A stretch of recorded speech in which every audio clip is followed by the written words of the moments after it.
further continue the session today. So let's start it. First of all, I am audible, right? Can you? Yes, Nikhil, you are audible. Yes, you are Yeah, audible. right. Yeah. Okay. So let's start. First of all, what is NumPy? Here it is the formal definition, but in layman terms, I would like to say that NumPy is a Python library used for working with arrays. It stands for numerical Python, and it has functions for working domain of linear algebra, Fourier transform, and matrices. It was created in 2005 by Travis Oliphant. It is an open source project, and you can use it freely. So this was the introduction to Python. Now we will see why we are using this NumPy. So the basically NumPy, we are using NumPy basically for three reasons. First is size. NumPy data structures are very concise, and they take very less space in the memory.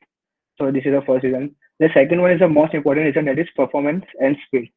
Um, NumPy aims to provide an array object that is up to 50 times faster than a traditional Python list. So you can compare the Python list and NumPy and how much effective it is in terms of speed. And now functionality. Libraries like NumPy and SciPy have optimized function, such as linear algebra, which can be used in data science and machine learning. Moving further, now why NumPy is fast? This is the uh, important question that everyone should ask. Why NumPy is fast? So basically, there are various reasons why NumPy is fast, but the most important one is this one. NumPy functions are implemented in C. And as you all know, C is a basic language, and it is a very low level language, and that's why it provides you uh, which makes it faster compared to Python list. And NumPy array is a collection of similar data types that are densely packed in memory. While at the same time, the Python list can have different data types. As you all know that if you have attended the previous session, you must know that Python list can be it can consist an integer value, a float value, or a string value inside a single array. But that's not the case in NumPy arrays.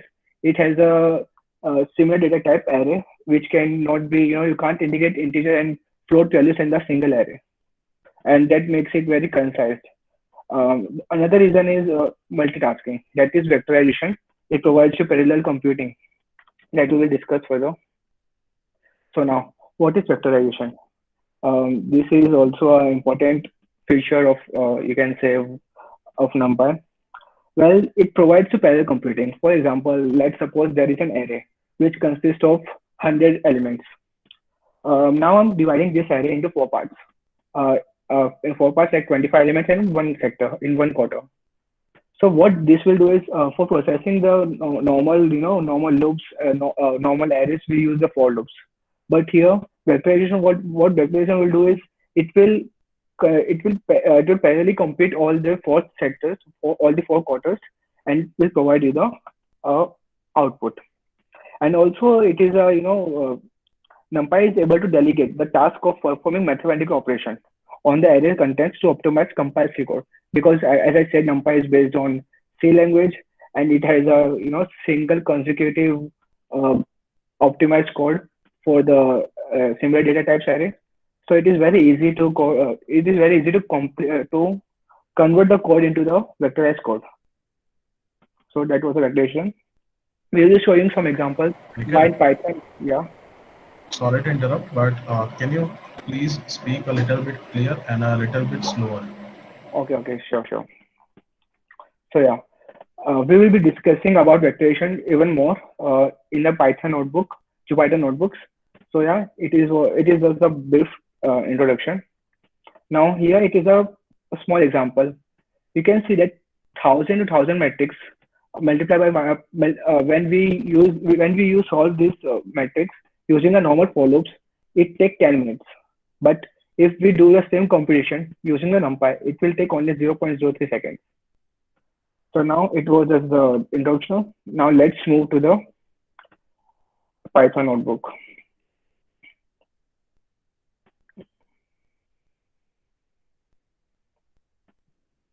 Wait a second. So is it visible? Can Yes, someone it's let me know? visible. Yes, it is visible. And what about the size? Should I zoom it? Or it is fine? Guys, do let us know if you want to zoom in. You can just type in the chat box.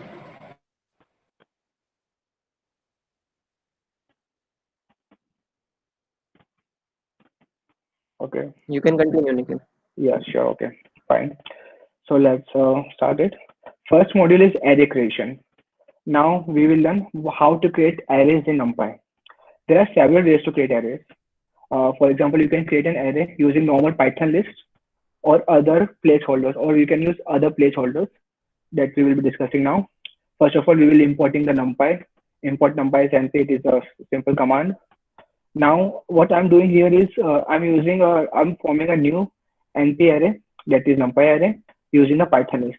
Uh, I hope you guys know what is Python list, and this is a normal Python list which consists of three elements. And I'm passing this Python list as a parameter into the NumPy array. So here it is I've created a NumPy array. Now I'm printing this NumPy array, and this is this is an attribute that we'll be discussing further. But for now, you can assume that it is obviously 2, 3, and 4 are the integer values. So d type is the data type of the elements that are included in this NumPy array. So here I have printed this array. It is a d type of integer 64. Okay. Now moving further. Now I'm creating an array. Hello, Nikhil. And now, yeah. Yes, keep the mic a bit far from you so that your voice is more audible, because some echo is coming in your voice. Okay. Okay. Yes.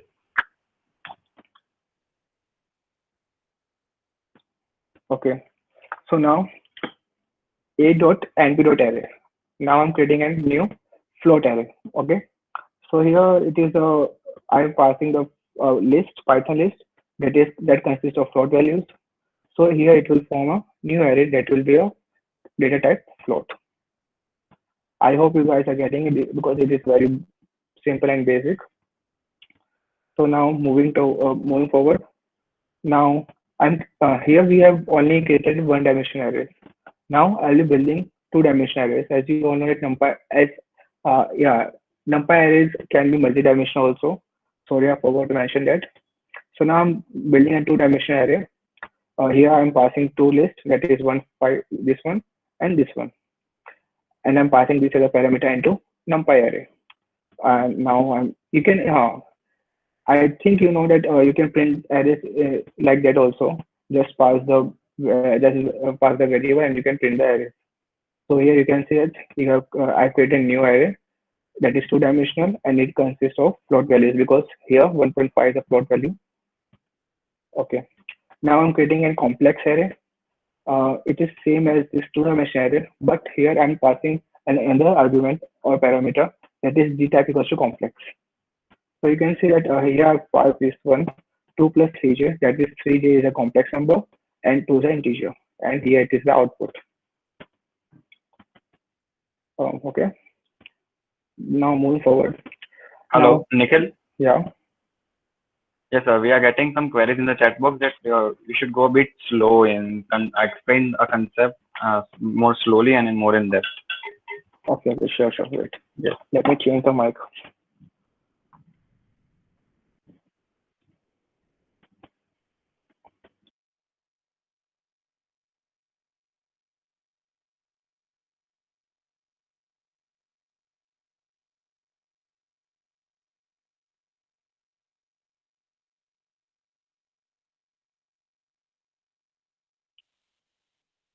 Am I audible now? Is it fine? Mic is fine? Yes, Nikhil, it's perfect. Okay then. So yeah, moving forward. Now I'm creating arrays in using placeholders. Why I'm using placeholders? Just read this line. Often the elements of arrays are originally unknown. As you all know that sometimes we know that we have to create an array of certain size, like for 100 elements, we know we have to create an array of 100 elements, but we don't know what type of elements and what elements we have to include in this array. At that time, we use a placeholder contents. What what is the benefit of this is this minimizes the necessity of growing arrays and expansive operation. As you all know that if you at the runtime, if you will increase the size of an array, it will be an expensive operation. It will slow down the process. It will slow down the computation. And at that, and just because of that, NumPy has removed that functionality from its library. So here, you can create arrays in such. There are various ways that you can create arrays. Now I'm using this one, np.zeros. So here I'm passing an argument that is 3, 4. What this 3, 4 is? It will tell you that 3 is the number of rows, 4 is the number of columns. So I'm creating here a 2-dimensional array of 3 cross 4, and all the values of this and the value of all the elements in this array will be initialized to zeros. Okay, np.zeros, I'll tell you, I repeat that. np.zeros, what it will do, that it will create a 3 cross 4 array. 3 is the number of rows, 4 is the number of columns, and it will initialize all the elements of this array to 0. Similarly, you can create an array and initialize the values to 1. Now here, what I have done, that I have created an array. Of 3-dimensional, 2, 3, and 4, where 4 is the number of columns, 3 is the number of rows, and 2 is the values in the z-axis. We will be discussing this 3-dimensional further, but for now, you can assume that it is a 3-dimensional array. Okay, and I'm initializing all the values of these elements to 1. As you can see, this output. I hope you guys are getting. If you have any doubt, you can ask in the chat box, please. So now, moving forward, now I'm creating an uninitialized array. So here you should note that this one, that zeros array and empty array, both are different. You can't say that if it is empty, the value will be initialized to 0. We are passing the same type of parameters here, but what here it is happening, that the value of elements is a garbage value. It is not, because it is empty does not mean that the values will be 0. It is a garbage value. It can be anything. It can be anything. Okay. Now, moving forward, here it is the one, a tricky command. Just keep focus on it. Here, what I'm doing, a range function. What a range function will do is that here I'm passing an argument 10. It will tell you that you have to create an array of 10 elements starting from 0 up to 9, because obviously it is a 10. I've passed the argument of 10. It means the array will consist of only 10 elements. So it will automatically start from 0, but up to 9, because I'm starting from 0. So 0, 1, 2, 3 up to 9. There will be 10 elements. So here you can see the output. Okay, here it is the output of this command. Now we can use the same function in different ways. So what I've done here is I have passed 3 arguments. So let's break it into shorter parts. What 10 signifies is that the array will start from 10, and 30, it will go up to 30. 30 is not inclusive here. Not that 30 is not inclusive. It will go up to 30, and it will start from 10. And 5 is the offset value. What is the offset value? It is the space between the 2 elements. It will be equally spaced. So suppose if I'm starting from 10, 10 is inclusive, so 10 will be there. Then after giving a 5 offset, the output will be 15. Then again 20, then 25. The 30 will not be included here, so 30 is not there. Similarly, I can pass 0.3 as a offset. So it will be a float array. Similarly, it will start from 0 up to the 2, and with a offset value 0.3. So I'm starting from 0, 0, then next value will be 0.3, 0.6, 0.9, up to 1.8, because after 1.8, if I'm adding 0.3 offset, it will be 2.1, and it can't be included in this array because of the limitation. Okay, so moving forward, now there is another function. It is called Linspace.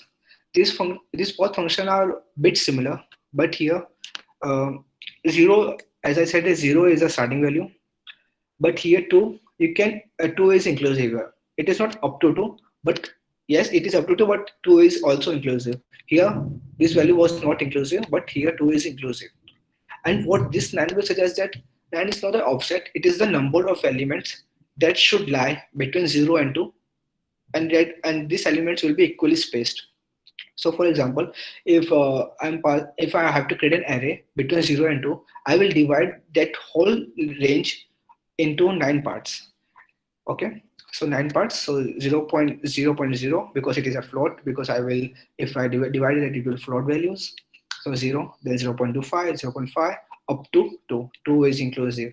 Just know that 2 is inclusive. So yeah, any doubt up to here? You can ask.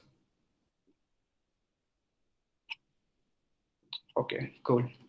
Now moving forward to our next module, attributes of n-dimensional array. ND array means n-dimensional array. There, I hope you guys know what is attributes. Attributes are the metadata, you can say, of the n-dimensional array in NumPy, or you can say the properties of NumPy arrays. There are various type of attributes in NumPy. Let's see that what are they. So here, first of all, I'm creating an array using the arange function, and here I'm using this ratio function. What this ratio function will do is, suppose I have created this array. It is a one-dimensional array, as I've already explained. It will create a one-dimensional array. And what this ratio function will do is, it will convert this one-dimensional array into two-dimensional array. And two-dimensional array will consist of 3 rows and 5 columns. If you multiply 3 into 5, it is a 15 elements, and I've already provided the range of 15. So it will just convert this one-dimensional array to two-dimensional array with 3 rows and 5 columns. I'll be discussing this function even more in the next module, but for now, just assume that if you can't understand, and just you can assume that it will just convert this one-dimensional array into two-dimensional array of this and this rows and columns. So here you can see the output from starting from 0 up to 14. There are 15 elements. Okay, up to 15. There will be 15 elements. It will be start from 0 up to 14. Okay. Then now we'll be seeing the. Hello, Nikhil. Yeah. Can you explain the line space function again? We have got a query on that. Okay, sure. Line space. Yeah. So what this line space function is, it has 3 arguments. That is, first is the starting point, 2 is the end point of the array, and 9 is the division. It is the number of elements that should lie between 0 and 2. If suppose if there is a line, okay, and line and there is a 0 point and a 2 point. Now what I'm doing this, I'm dividing this line into 9 parts. Okay, so I'm divided this line into 9 parts, and I'm writing this the point of that parts in this array. But in arange, as I already said, 30 is not inclusive. The endpoint is not included. It means up to 30, but here 2 is inclusive. So you can say 2 is here in this array. Okay, so it is start from 0 up to 2 divided into 9 parts, means this array will consist of 9 elements. I hope it is clear now for you guys. So yeah, moving further. So what? Yeah, I've created this array, 2-dimensional array here. Now what I'm doing is a.shape function. What this function will do, that it will tell you what is the shape of this array. As I've already told you guys that it will be a 2-dimensional array because I've used this function .reshape. So it will be a 2-dimensional array. And if it is a 2-dimensional array, what are the number of rows and what are the number of columns? This attribute will tell us. So as you can see, that it is 3, 5. If suppose it will be okay. I'm just. So now it will form a 1-dimensional array. Okay. So it is a 1-dimensional array, and now the output of a.shape will be only 15 because it is 1-dimensional array, and it will tell you. So it is 1-dimensional array. It will consist of only 1 row, and 15 will show how many elements in this row are present here. Okay. I hope that this function is clear to you. Let me change it again.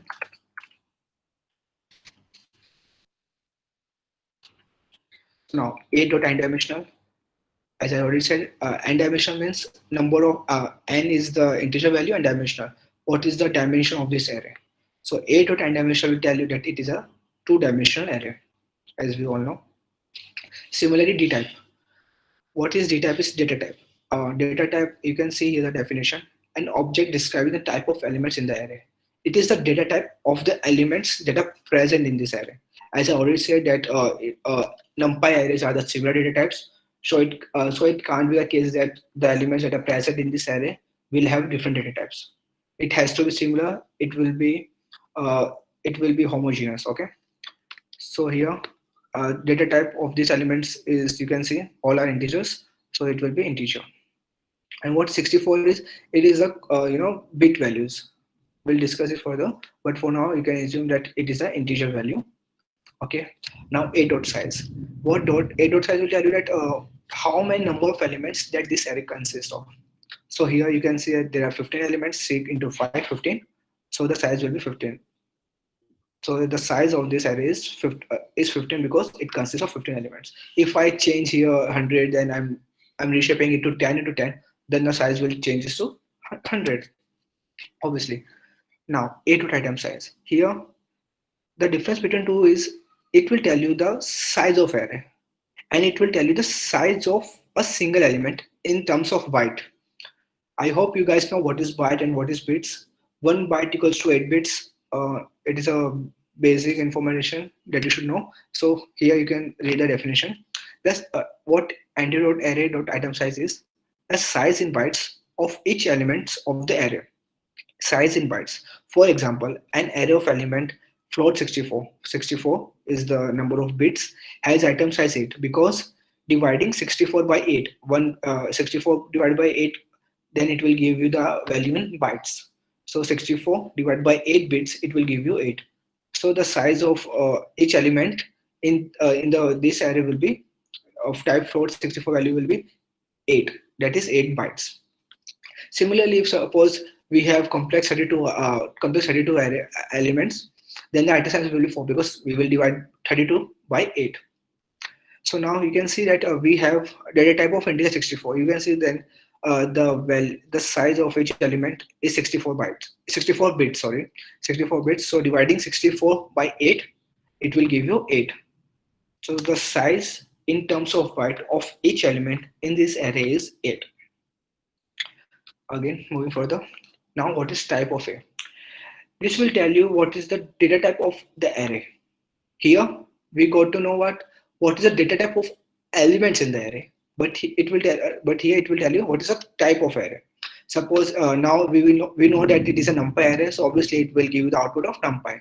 But suppose if I had a list called B, it is a normal Python list, and if I will use that function and pass B as an argument, then it will then the output would have been Python list only. Okay. Any doubts? I should check. Okay. Then moving further. Now I'm kidding. Excuse me, sir. Yeah, sure. Can you explain that 18 number point again 18 number point. and the difference? 18 and the difference between the above one, a dot type and this type A. 18 number. Which one? This one. Between 14.1 and 18.1. Yeah, Okay. between 14.1 and 18.1 difference. I want to know. Excuse me. Oh, wait. Item size and size, right? No, that eight. Yeah, that one on there. Yeah, right. Okay, so yeah, a dot size and item size. This will tell you the size of array. Okay, size of array, the number of elements that are present in this array. And what item size will tell you? The size of element of an array. So suppose this size will tell you the size of this whole array, that is 15. And item size will tell you the size of this only value of this 0 in terms of byte. You can see the definition. Total size, the total number of elements of the array. And what item size is? The size in bytes. The size in bytes of each element of the array. Okay. So here we have integer 64. 64 is the number of bits. So I want to find the size of that particular element in this array in terms of byte. So obviously I will divide 64 by 8 because 64 are the number of bits. I have to convert it into the number of bytes. So 64 divided by 8 will give you the value 8. That is the 8 bytes. I hope it is clear now. Yes, sir. Thank you. Yeah. So yeah, moving further. Now, here I'm creating another array called B, passing the Python list as an argument. So obviously the array will be this. Now print b.shape as let's do this. Just predict what will be the output of this line. Obviously, I am passing a Python list that is one dimensional. So obviously the shape will be only 3 because it will tell you the number of elements in the single row. And type of B is obviously it is a numpy array. So the type of B will be numpy array. And data type, I'm passing all the values in the of data type integer. So it will be integer 64. So moving further to our next module. Any doubts? We can just write in the chat box. Okay, cool. Moving further. Printing arrays. So now we will see how to print the arrays. Here I've already told you how to print arrays using a print function. But in case of multi-dimensional arrays, you should know how the arrays are getting printed. Now we will see that. Here I'm creating a simple array that is one dimensional array and I'm printing it. It is basic. Now I'm creating a two-dimensional array using a reshape function. You can see again here I'm passing 12 as an argument. So it means I want an numpy array of element of size 12 and I'm reshaping it into two dimensional of 4 into 3. That means it will consist of 4 rows and 3 columns. So here you can see the output. Similarly, 4 rows and 3 columns. You can see that here you just read these points. The last axis is printed from left to right. Last axis means this one 3. Here 3 is our last axis. So it will be printed from left to right. So it will be left to right. So you can see there are 3 columns. So it means that 3 is our column number, size of column. The second to last axis is printed from top to bottom.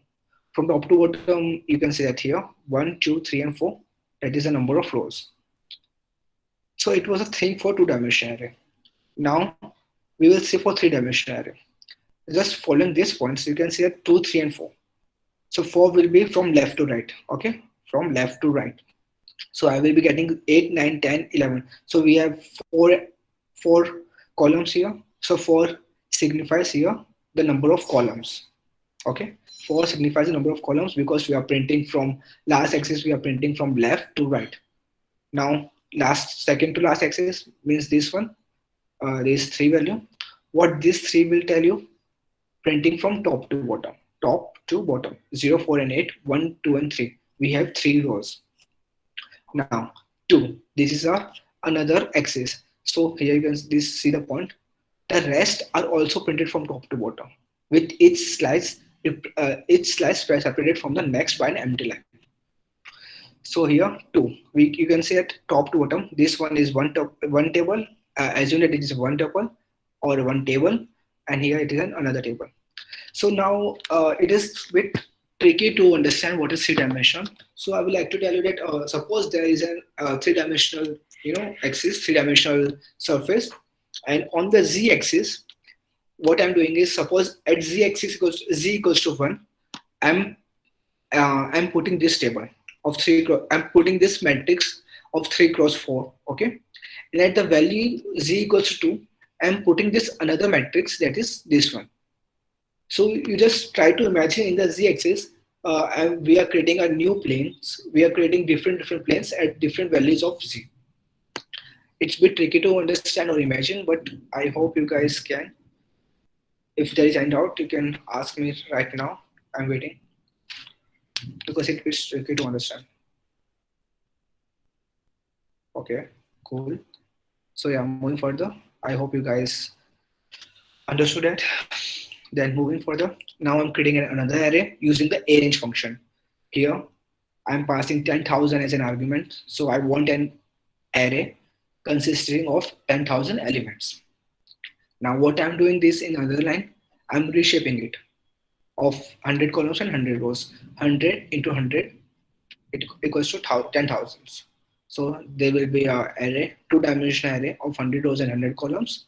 So here first I've printed only the simple array, that output of this line is here. Normal one-dimensional array consisting of 10,000 elements, and then I'm creating another array of two-dimensional of consisting of 100 rows and 100 columns. Okay. Now this module is also finished. Moving further to our next module. Okay, no doubt.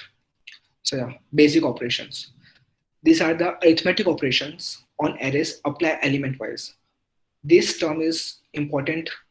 Just note that element wise. What will be element wise? I will tell you.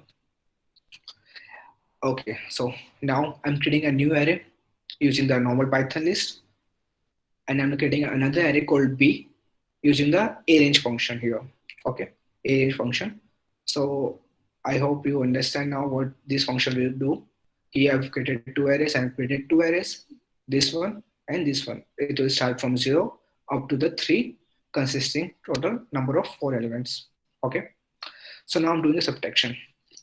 So the subtraction here will be element wise. What element wise means is the first element of this array of array B, first element of array B, like this one 0, will be subtracted from the first element of array A. So 0 will be subtracted from 20.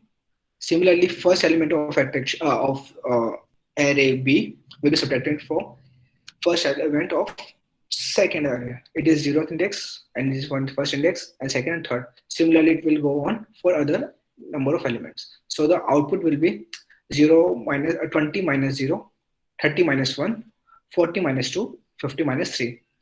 So here is the output. 20 minus 1 is 0, 30 minus 1 29, 40 minus 2 38, and so on. In doubt? Okay. Similarly, here what I'm doing, I'm squaring it. And one more thing, if suppose I convert this 3, okay, so now I'm having an array A consisting of 4 elements, and at the same time I'm having an array B consisting of only 3 elements. So if I will perform this function, here it will print the arrays. If I run this cell, what will happen is it will throw an error because number of elements varies in both the arrays.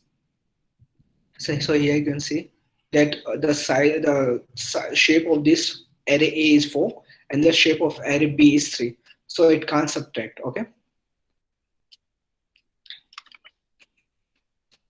So now moving further, what I'm doing is I'm doing squaring here. I'm squaring the elements I'm squaring each element of the array B here.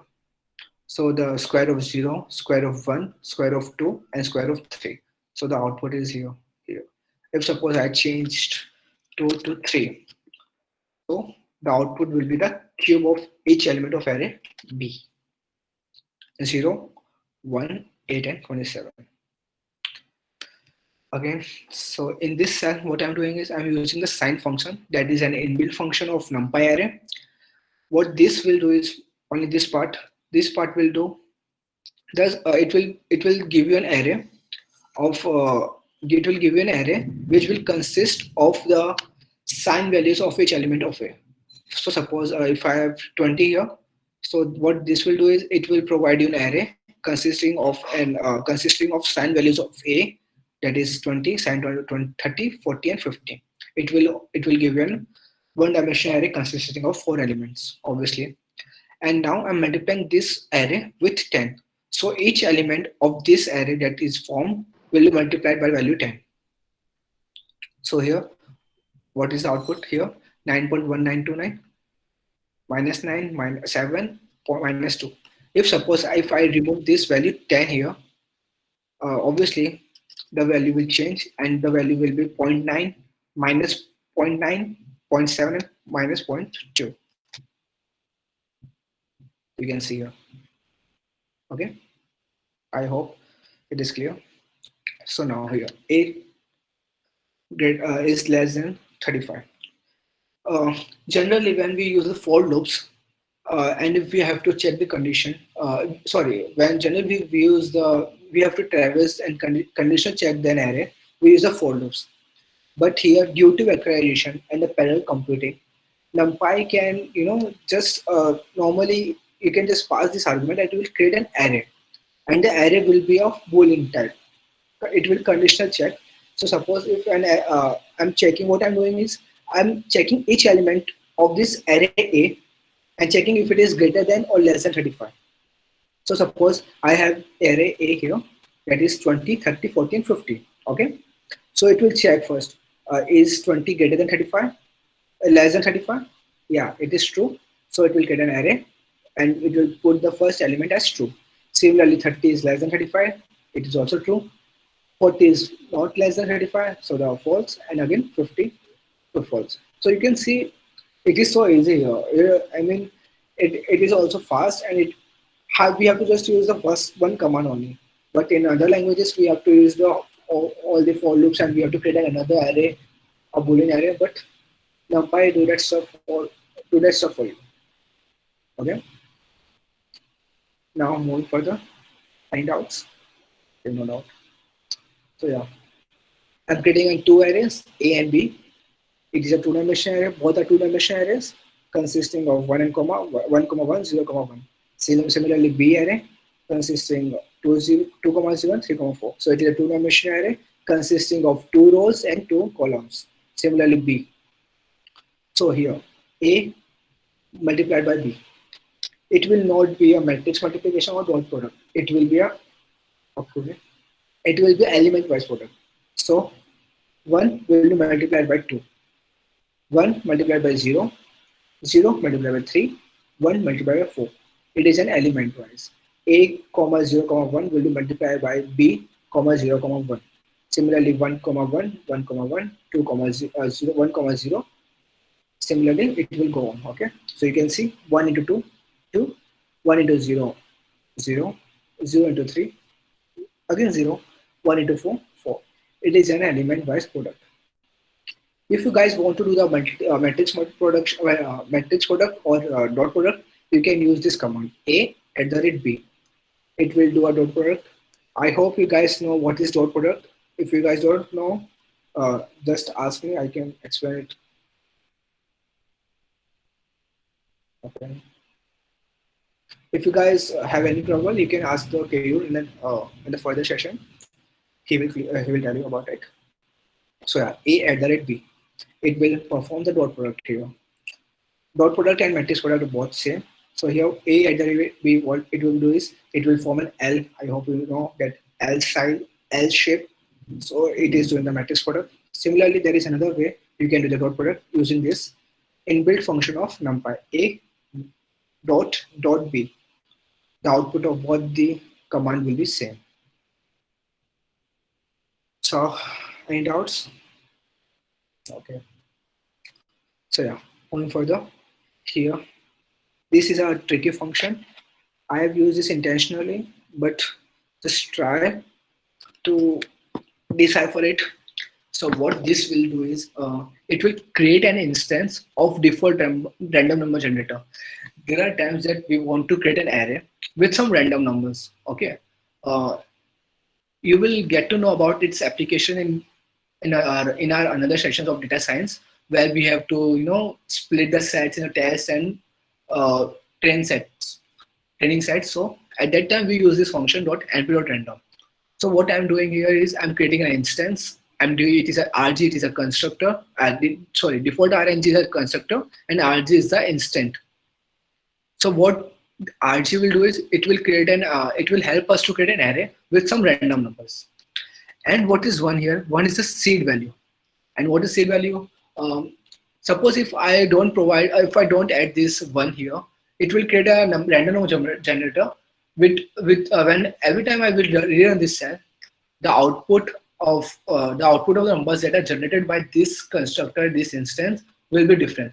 But if I will give you the seed value equals to 1, it will be a default random number generator. What default is, if whenever I will rerun this cell, the number generated are random. But because I've provided the seed value equals to 1, the numbers will be same. Suppose how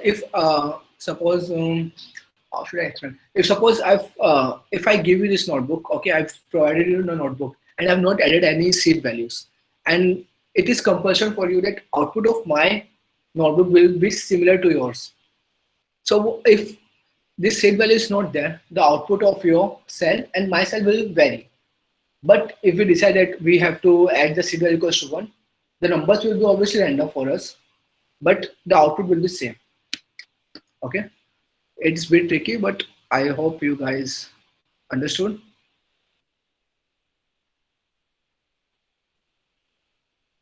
Okay, doubts. Okay, yeah. Yes, A dot B and A at the rate both are similar. There is no difference. Yeah.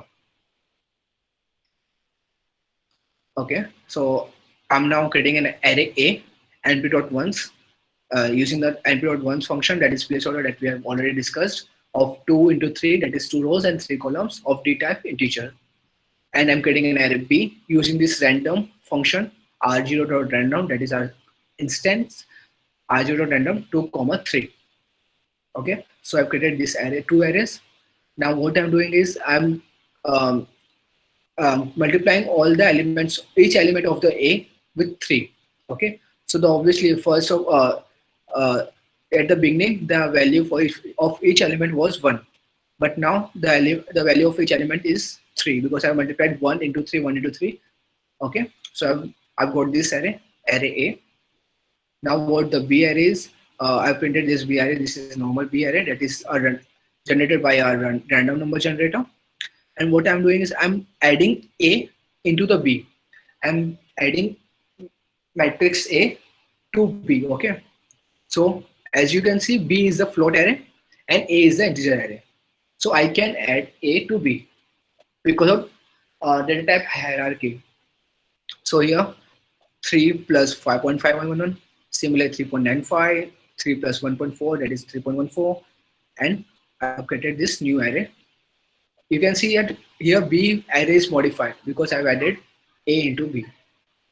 Now what if I run this cell? A plus equals to B. So what I'm doing here is I'm adding a float array to integer array. Obviously due to data hierarchy it will throw you an error because you can't add float values into sorry, I have to print this also.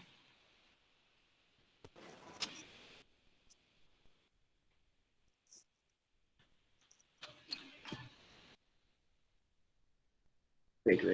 There is some more. Okay, sorry. I've not initialized it.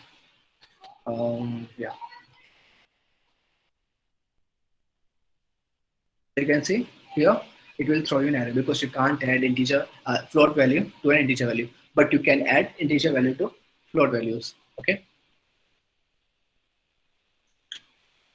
So yeah. Now moving forward further, I'm using this RG instance to create another array called A, that is two-dimensional array, and I'm performing some function over in this array. First of all, I'm creating this array A. Now I'm using this function A dot sum. What this will do, this will sum all the values of the generated array, that is this one, or that is this one, 0.827. It will add all the elements of array A and it will give an output, that is this one, 3.5. If you will add all these elements of this array, the output will be this. Similarly, A dot minimum, it will give an element value that is minimum of all the elements that are present in this array A. So you can see here that 0.27 is minimum, so the output is 0.27. Similarly for maximum, you can see 8.27 is maximum in this array A, so you are getting this output. Okay, these are the basic function and it is out, and they are very easy. Moving further, now I'm creating an B array again using the arrange function, reshaping it to two-dimensional consisting of 3 rows and 4 columns. I'm first of all printing this array. Now I provided this division just for clear understanding. Now what I'm doing is b dot sum x equals to 0. Here I have not passed any argument here in this function, but here I'm passing an argument x is equal to 0. First of all, you should know what is axis. Axis are the dimensional, like x-axis and y-axis. So here x is equal to 0 means column. If whenever in Numpy we will set x is equal to 0, it means we are discussing about columns. And whenever we will set x is equals to 1, then we are discussing about the rows. So here, what this function will do is it will sum of each column. So suppose I have this, okay, I have this array. So what this will do is we have here 3 columns, okay. So 3 columns, then it will add these two, and these two. So it will create an array of size 3 here, of size 3, and will add these two values. It will sum of each column. It will sum each value of column. Okay, so you can see I've created this arrange array, this one. Now what I'm doing is I'm adding these column values. So 0 plus 4 plus 8, 12, 1 plus 5, 6, 6 plus 9, 15. Similarly, 3 plus 7, 10, 10 plus 11, 21. Similarly, I'm performing this, I'm passing x is equals to 1, so it will give an output of sum of each row. So it will add in this fashion, 0 plus 1 plus 2 plus 3, that is 1, 3 and 6, 6. Similarly, 4 plus 5 plus 6 plus 7, 22 and 38, okay. Now minimum, similarly for each axis, it will give you a minimum of each row because I passed x is equals to 1. So you can see that here the minimum value is 0, 4 and 8. 0, 4 and 8. What is cum sum is? Cum sum is cumulative sum. I hope you guys know what is cumulative sum. It is the addition of each element, addition of previous element into the current elements. Okay. So suppose if I have 0, 4 and 8, so the output will be 0. Okay. The second value will be 0 plus 4, 4, and third will be 4 plus 8. So 0, 4 and 12. Okay. But here I'm cumulative sum of x equals to 1. So I'm accumulating in the row-wise fashion. So the cumulative sum will be 0, 1, obviously 1 plus 2, 3, 3 plus 3, 6. Okay. Similarly, it will go on. I hope you guys know what is cumulative sum. It is a part of statistics. Okay. So any doubts, you can ask me right now. I'm waiting. Okay. Moving to our next module, that is universal functions. Okay. There are various universal functions that are given in the Numpy documentation, but here I'm discussing a few of them. So okay, universal function. First of all, I'm creating an array that is wait, sorry. Yeah, I'm creating this array B of one dimension consisting of 3 elements. Okay, I'm creating this array and p dot exponential B. So it will create an array which will consist of exponent values of elements that are present in B. So of e raised to 0, that is 1, e raised to 0 is 1, e raised to 1, 2.7, e raised to 2, 7.3. I hope you know what is exponent and what are the values. Okay, obviously when the power raised to anything 0 is 1. So here e raised to that is 2.7, 2.7 is to 1, 2.7 is to 2. That is a square. Okay. Similarly, you can use this universal function to square root all the elements of values, all the elements of array B. So square root of 0 is 0, square root of 1 is 1, square root of 2 is 1.41. Okay. Now I'm creating another array of float values because it is float value. Okay. And what I'm doing is I'm adding B and C. Okay. Note here that previously when I have added this, that if you guys remember that here I've added A into B. So I modified B array. I modified B array because I've added A to B. Okay. While here, what I'm doing is I'm printing another array. Here B and C is a sum, but there is no modification in any of the arrays. These arrays are independent of the operation which I have performed here. So B and C are not modified. We have just printed the sum of these both arrays. Okay. And obviously now there will not be an issue of typecasting because we have not added into something in one another. It is independent of each other. So yeah, 2 plus 0, 0. 2 plus 0 is 2. Then we have added minus 1 plus 1, 0. 2 plus 1.41, it is, sorry. Yeah, 2 plus 3, 2 plus 4, that is 6. Yeah. So Any doubts? Okay. Now this module is very important, and please focus more on this one. Now arrays and dimensional arrays can be indexed, sliced, and iterated. What is indexing? Like that we normally do in other languages, like this one. This is the indexing. Slicing, I will tell you. Iterating is using the for loops. Okay. So now starting for now I'm here indexing and slicing and iterating the one dimensional array. Okay. So yeah. First of all, I'm creating an array and using the array range function, and I'm cubing all the value of this array A. Okay. Now I'm printing this array.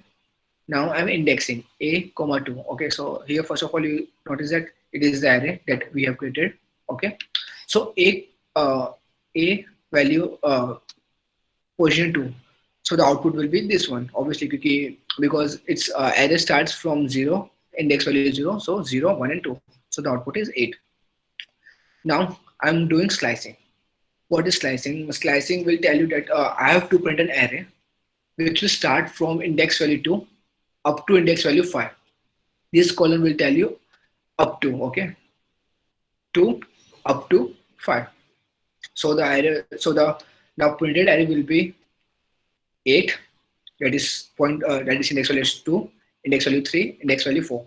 Index value 5 will not be printed because it is not inclusive. Okay, index value 5 is not inclusive. So 8, 27, and 64. So you can see the output. Okay. Again, I am repeating this because it is very important.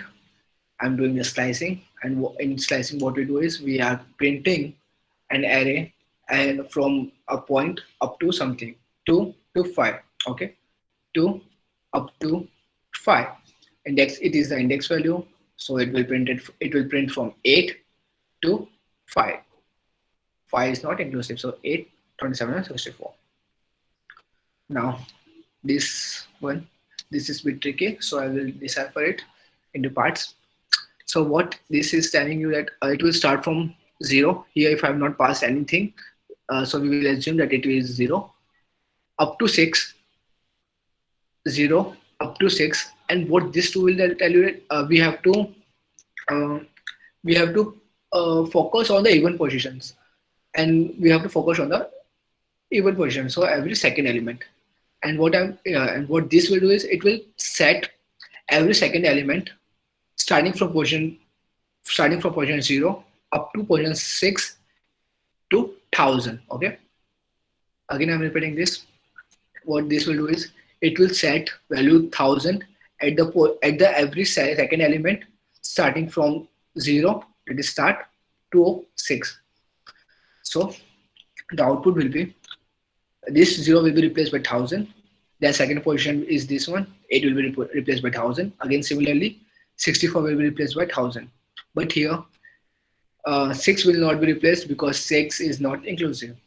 So 0, 2, 4, 6 is not included. So the further array will be same. Okay. And out. Okay, Keyur is handling it. Thank you, Keyur. So yeah, here I hope you guys understood that. Starting from 0 up to 0.6, every second will be set to 1000.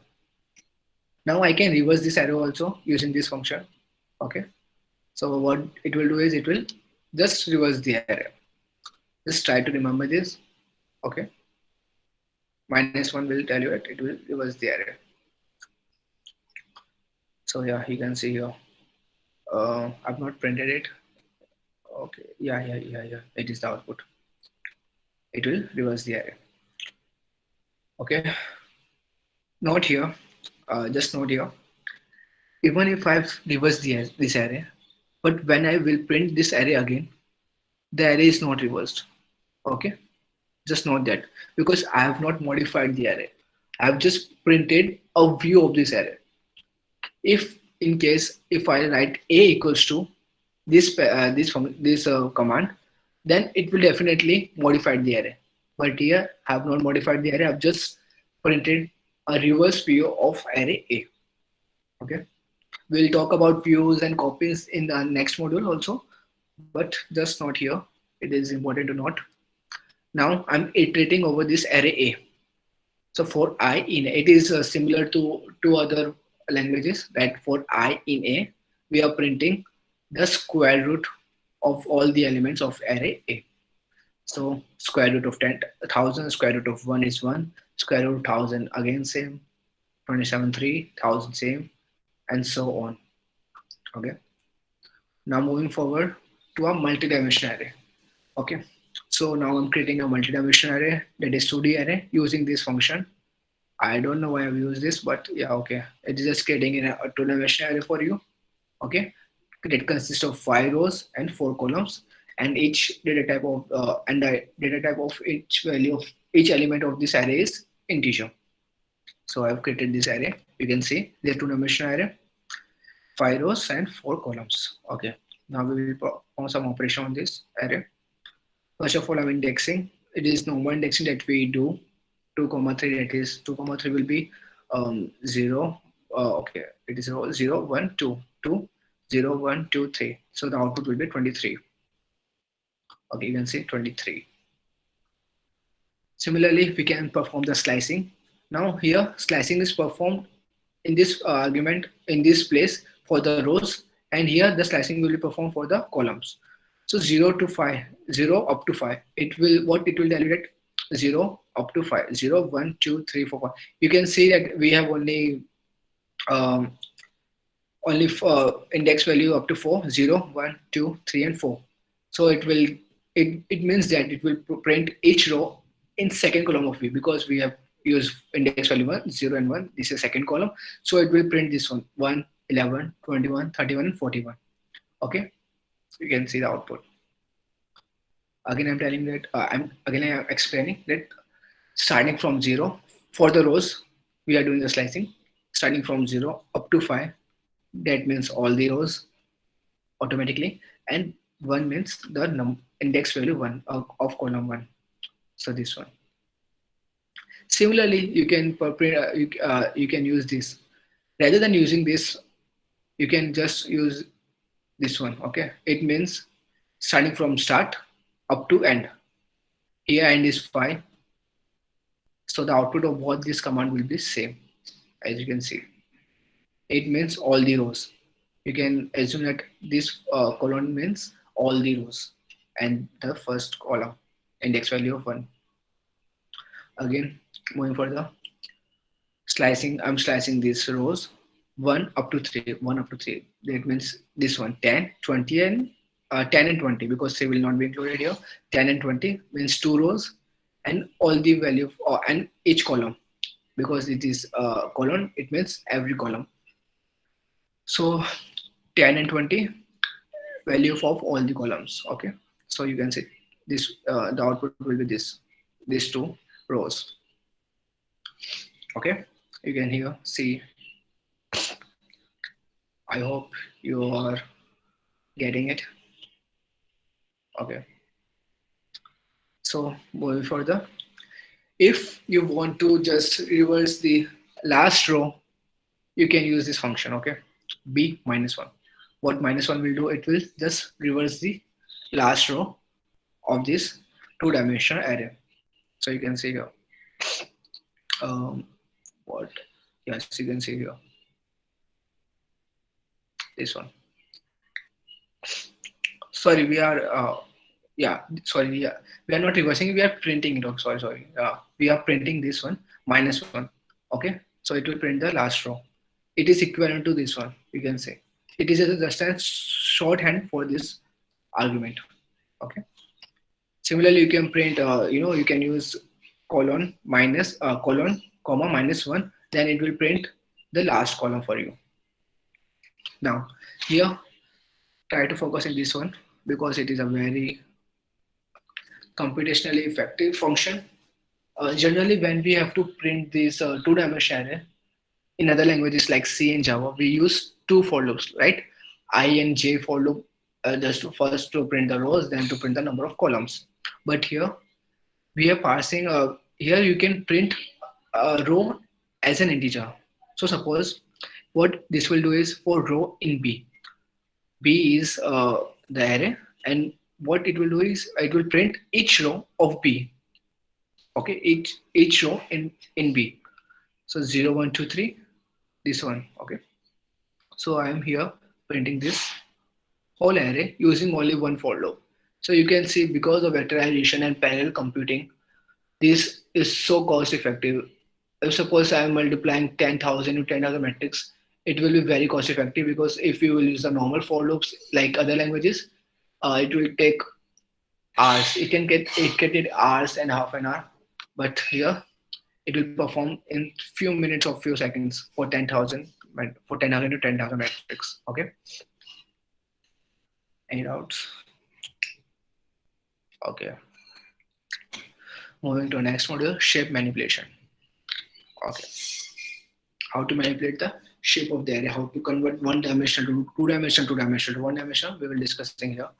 So here we are creating a new array. Here I hope you guys know what is floor and ceil value. So I'm using this one, floor function, to create a new array. It is another way to create an array. Now I'm also using this random function, random generator, that we have already discussed. Now I'm creating a new array of 3 cross 4, that is a two-dimensional array consisting of 3 rows and 4 columns. Now I'm printing this array. Now I'm checking its shape. So what will be a shape? Just try to predict. Okay. Obviously it will be a two-dimensional consisting of 3 rows and 4 columns. You can see here 3 rows and 4 columns. What now we are performing some manipulation over this array. Okay, revel. What this will do is it will returns the array flattened. So it will convert this two-dimensional array into one-dimensional array. It will just flatten this all the 3 rows and 4 columns. So suppose 3, 7, 3, 4. Now I'm just adding this second row behind this first row. Similarly, I'm adding this third row behind the second row. You can see 3, 7, 3, 4, 3, 7, 3, 4, 1, 4, 2, 2, 1, 4, 2, 2. Similarly, 7, 2, 4, 9, 7, 2, 4, 9. I'm converting this two-dimensional array into one-dimensional array. Okay, it is a very powerful function. Now, reshape function that we have already discussed. Now, what I'm doing is I'm converting a two-dimensional array of different rows and columns to 6, 2. Here, try to just notice that here we have 3 into 3, 4. So obviously we'll be having 12 elements. Now I'm reshaping it to 6, 2. So yeah, it will reshape. Okay, because it will consist of 6 into 2, 12 elements. But in case, suppose you should note that the number of elements in both these functions should be same. For suppose if I multiply 6, 3, then it will throw an error, because according to this function, I need 18 elements, but we have only 12 elements, so it can't reshape the array. At that time, it will throw an error.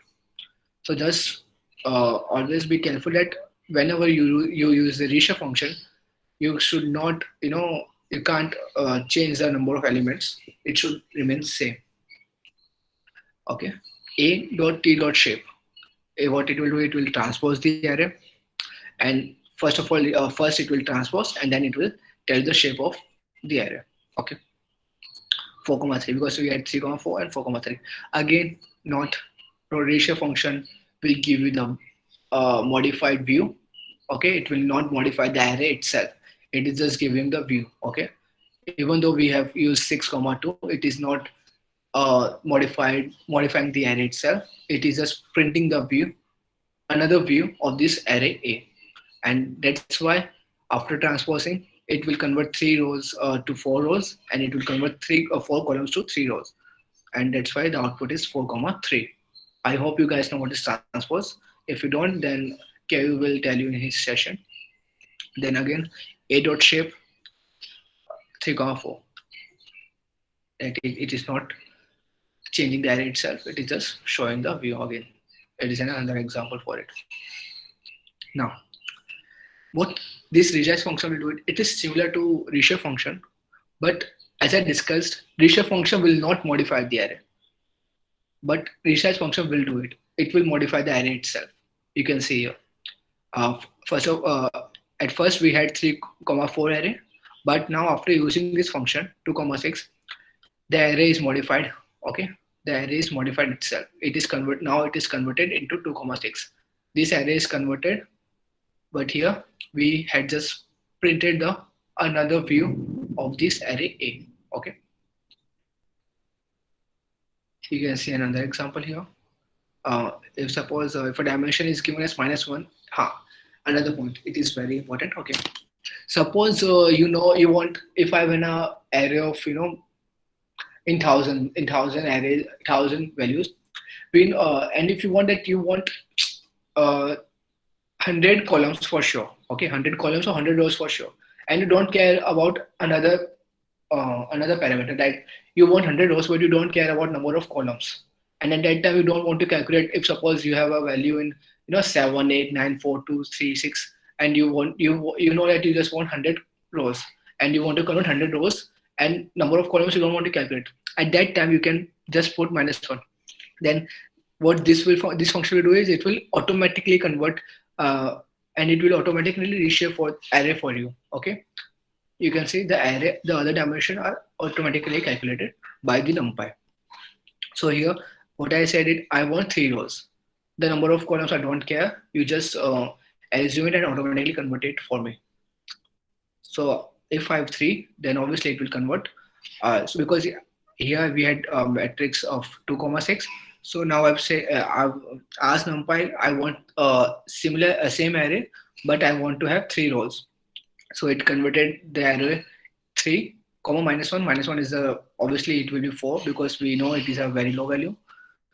But in the case of large matrix, it is hard to calculate. Okay, and out up to here. Now we are moving to our next module, that is our last module. So yeah, copies and views. So till now I've discussed about the this reshape function, resize function, how the array is multiplying, and when the array are modifying itself, or when they are just printing the views. And it is very confusing for the beginners. So just read this line. When operating and manipulating arrays, the data is sometimes copied into a new array and sometimes not. This is often a source of confusion for beginners. Okay, so there are 3 cases. First case is no copy at all. Simple assignments make no copy of object or the data. So suppose I've created this array, the 2-dimensional array consisting of 3 rows and 4 columns. Okay, now what I'm doing is I'm passing A to B. So what numpy did here is it created an array. Okay, this array, and now this array has 2 names, that is A and B. B and A are perfectly same. There is no difference between them. If you will change the values in B, then it will also change the value in A, because both B and A are pointing towards the same array. Okay, so you can see B is A. It is true. It is another command that you can use if to check if both are same or not. Okay, now another case, that is view or shallow copy. Different array objects can share the same data. The view method creates a new array object that looks at the same data. Okay, now here we are creating a new view. Suppose before starting it, just suppose I have an image, okay, a landscape image, and the landscape image I have a dog and a beautiful background of clouds and greenery. Suppose the dog color is black. Okay, now I'm creating a new view that will just focus on the dog. Okay, just will focus on the dog. So I now have 2 views. That is, first is our default view that consists of a whole scenery. Okay, and there is another view that will consist only of dog. Okay, just try to keep that in mind, and I'll tell you what I'm trying to do here. So C equals to A is view, A dot view. We are creating a view C of array A. Okay, this is a function. C is A. Obviously, C is not A because both are different. C is just a view. Okay, that we have the crop view that we have created of dog is not A. It's just a part of A. Okay, C dot base is A. it means that C is a view of the data owned by A. Obviously, the dog is a part of A. Okay, dogs are part of A. Then C dot flags on data. Obviously, the data of C is not is its own. It is the data of A, and we are just using that data in a new view that is C. Now, C equals to C dot reshape 2 comma 6. So here, what I'm doing is I'm reshaping. Okay, reshaping it. So here we have I've as I said that reshape function will not modify the it will modify the it will modify the array C. Okay, it will modify the array C because I've used this assignment function, but it will not harm A because suppose we have focus view, okay, or focus view of V of dog, then I've just rotated it. Okay, I've just rotated in that view. Dog is modified. I mean, dog the value of dog is not modified, but the view is modified. If I just flip the screen. Okay, just so assume that I'm just flipping the screen. So obviously I will now I'll now see the dog in a uh, in a reverse way or in a top down manner. So at that time, A and C, the value is not changed, just the view is changed. So you can see A is not changed, but C has changed, only the shape is changed.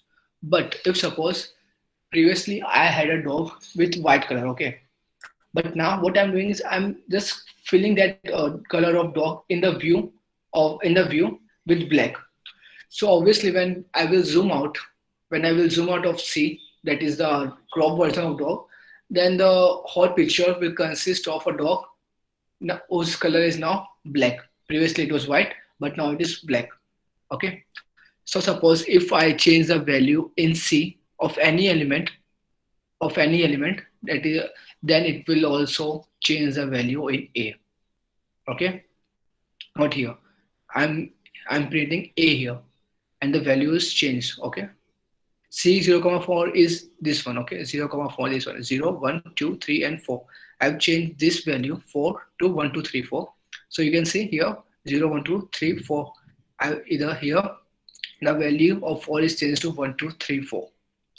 Okay, I hope you are getting it. It's very tricky and important. So yeah, moving further. Now slicing an array returns a view of it. Again, when we do the slicing part, okay, in slicing also the array that we have formed, that the array that we are getting is a view of it. Okay, is a view. You can reshape it, you can do anything, but whenever you will change the value in the slicing part, it will also reflect into the whole big picture part. Okay, so suppose now I'm slicing this array A and I'm creating a new array called S, which consists of the slicing part of A. So S is the view of A consisting of some part of A. Okay, now what I'm doing is I'm changing all the elements of sliced part of array A to 10. So obviously the value are already changed in this array S, but it is also changed in the array A. You can see here, because S is all the rows of column 1 to 3, 1 up to 3. So these two columns and all the rows. Okay, so it has changed all the value to 10. You can see here this 10, 10, 10, 10, 10. Okay, S is a view of S. This one is a view of S, not the difference between S equals to 10 and S, this one. Okay, these both are different. Just try to view. Okay, now dip copy. What is dip copy? It will copy the already existing array. So suppose D equals to A dot copy. A, we have an array A, then D is a copy of array. Here, okay, here, this one. There was not a copy. There were two variables that are pointing towards only one array, only one single array. But here, I've created a new copy. Okay, these both array A and D are both independent of each other, but the data for now is same. You can obviously change the value in D, but it will not reflect into A because these both are different now. D is another independent array and A is another independent array. So D equals to A dot copy. It will form a new array called D, whose data will be same and shape will be same as compared to A. So D is A. Obviously, it is not same because it is a copy. Then it will false. D dot base is A. D dot base means D a view of A? Obviously, it is not. It is false. Now, what if I change the value 0, 0 to 999, and I will if I print A and D, you can see this is our array A, okay, and here this is our array D. Only the value is changed in this one, okay. You can see 0, 0. Only this value is changed. There is no change in array A because they both are independent, and D is just a copy. D is not a view. D is not a another another view or another what should I assignment of the array A. So yeah, that was my part. If you have any doubt, you can ask. Let me check. Mm. So yeah, thank you guys for taking the notes. So my part is completed now. Now the Keyur will further continue this session. Okay. Yeah, so So everybody, hello everyone. Before Keyur starts the session, let's have a virtual photo of everyone. So if it's okay for everyone, if they can turn on the camera, then we can have a virtual photo. So it can be gone on the shown on the website of DSC. So it's a request to everyone to turn on your camera. yeah, Nikhil, you can stop presenting.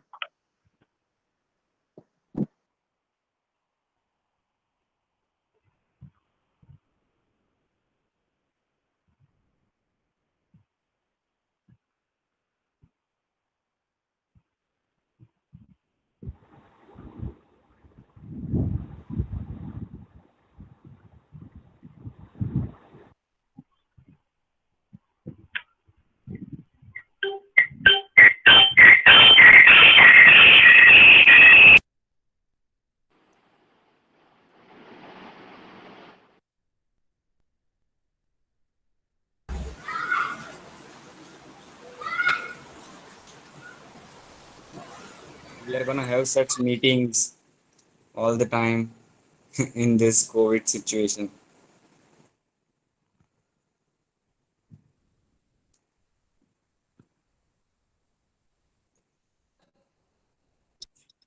Okay, so that's good.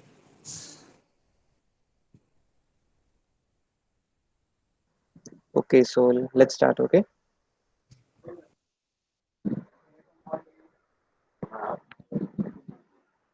Yes, Keyur, you can now continue with the advanced. So the NumPy basics have been covered till now. Now Keyur will be covering some of the advanced concepts of NumPy. You can see my screen, right?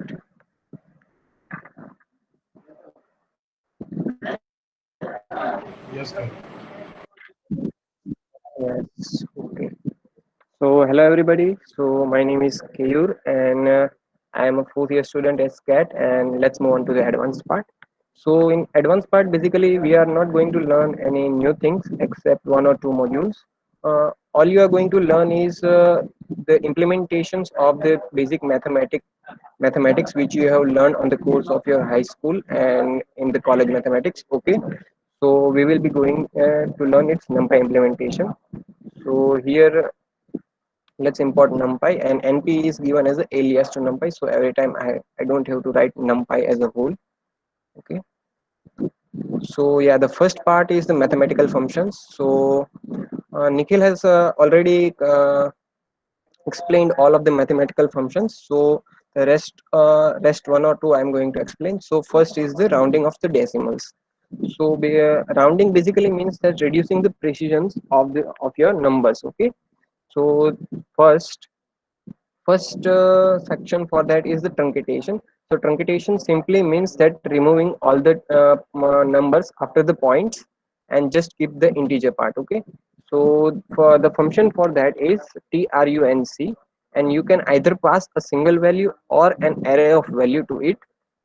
Okay, so here we are passing an array of value for minus 3.166 and for 3.666. So the output as expected will be minus 3 and 3, which are the integer parts of these float values. Okay, the second one is rounding up to a specific precision. Okay, so precision means after the decimal, how many after the decimal points, how many digits you want. So for the same, so for that a function named np dot around around is there.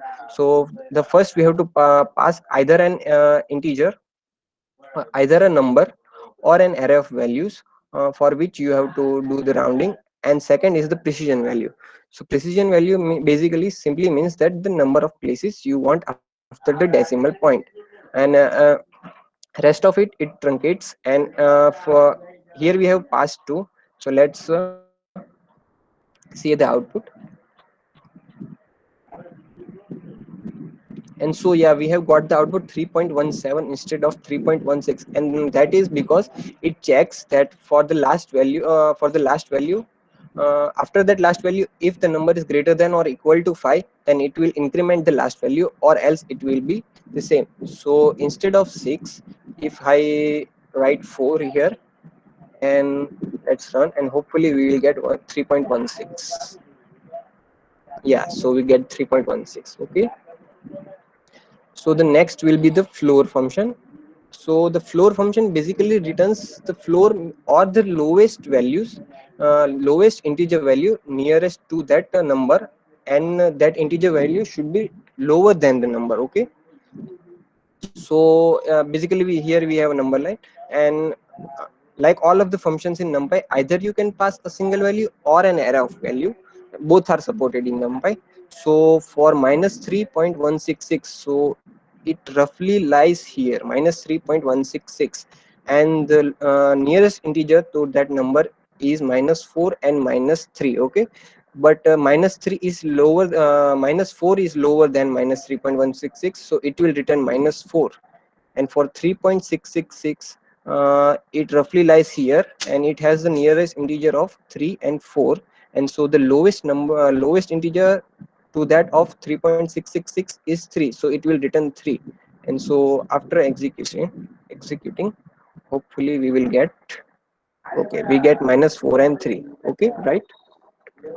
So yeah, and the ceiling function is basically the opposite of the floor functions. So it returns the nearest integer, but it integer which is greater than that numbers. Okay, so for minus 3.166, for minus 3.166, the greater integer number nearest will be minus 3, and for 3.66, the greater nearest integer would be 4, so it will return minus 3 and 4. Okay,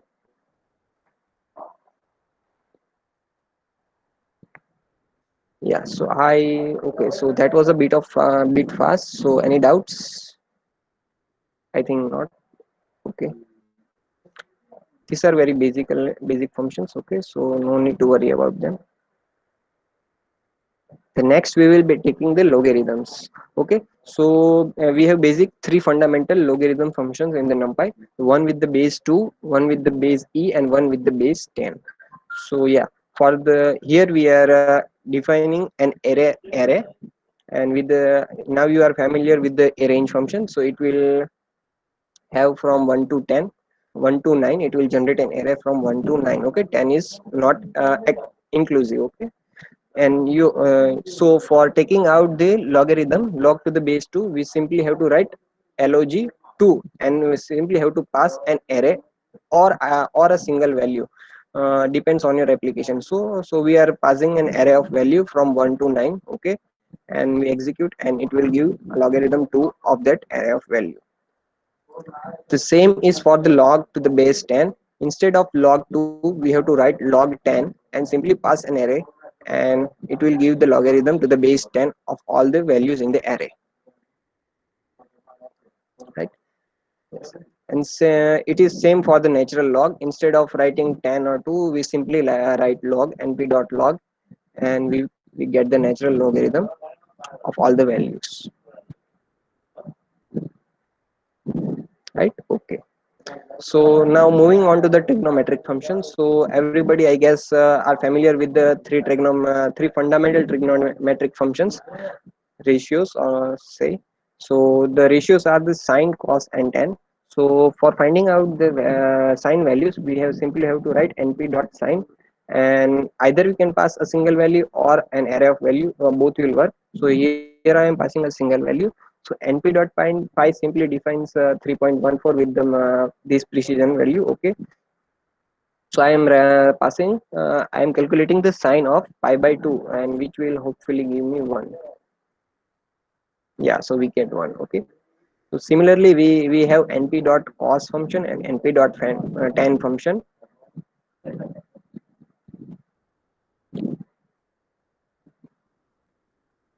Yeah, so we get the value. And the thing to notice is that we can only give input as a radian to this function. Okay, we have to give values in the radians and not in the degrees.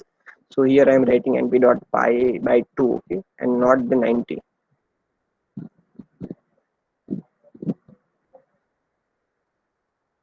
So here we are calculating simply the sine, cos, and tan value for an array of values, that is pi by 2, pi by 3, pi by 4, and pi by 5. And yes, it will perform all the vectorized operation on an array of value and give us the output. Next one we have also the facility in NumPy for converting degrees to radians and radians to degree. Okay. So here we have an array of value, and for that we are having degrees, that is 90 degree, 180 degree, to 70 degree, and 360 degree. So for converting that degrees to radians, so we simply have function np dot deg to rad, and it accepts either a single value or an array of values. So we are passing an array of value, and we will get the hopefully output. Yeah, so we get the outputs in the radians. Okay, and same for the radians. Here we have an array of radians, that is pi by 2, pi 3, pi by 2, and 2 pi. Okay, and for converting that radians to degree, we have rad to deg. Okay, and we have passed the array of radians, and it will print the corresponding radians to degrees. Okay, so okay, is there any doubt? Can we? Okay, no, you cannot pass any data structure except an array. Okay, yeah, you can pass a Python list, Python tuples. Okay, so you can pass any linear data structure like an array. You cannot pass like a dictionary or anything like that, a string. Okay. So we have sine, cos, and tan as a trigonometric ratios. So NumPy also facilitates us with an inverse for finding the degrees to the trigonometric ratios. Okay, so the function for that is np dot arcsine for finding the sine inverse.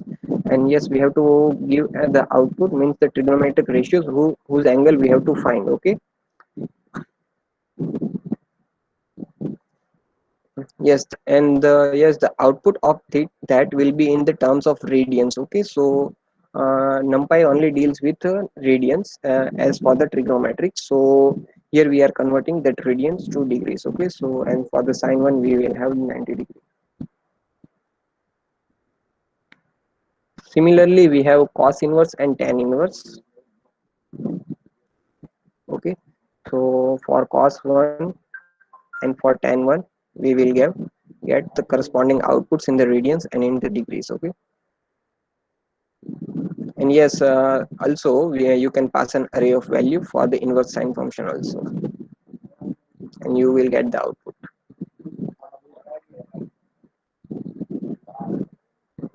Yeah. So also a next thing in trigonometry is finding the hypotenuse of the right angle triangle. Okay.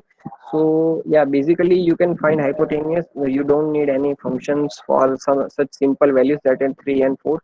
But in realities, the numbers you are dealing with are not quite simple. You will be having a very long floats and that all. And so yeah, NumPy facilitates us with the hypotenuse function.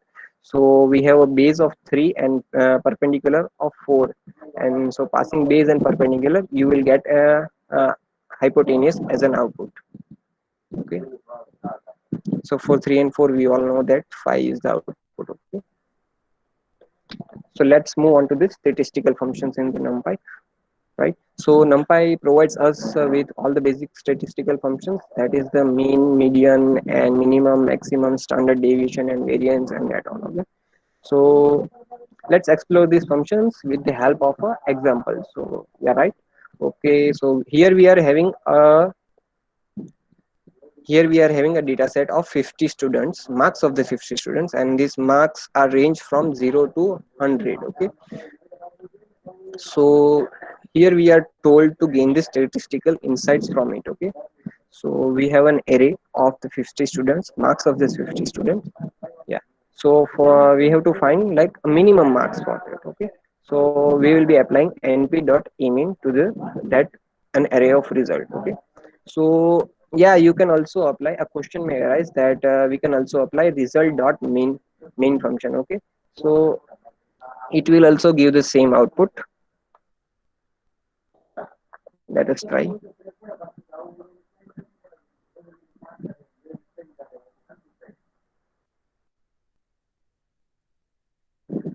Okay,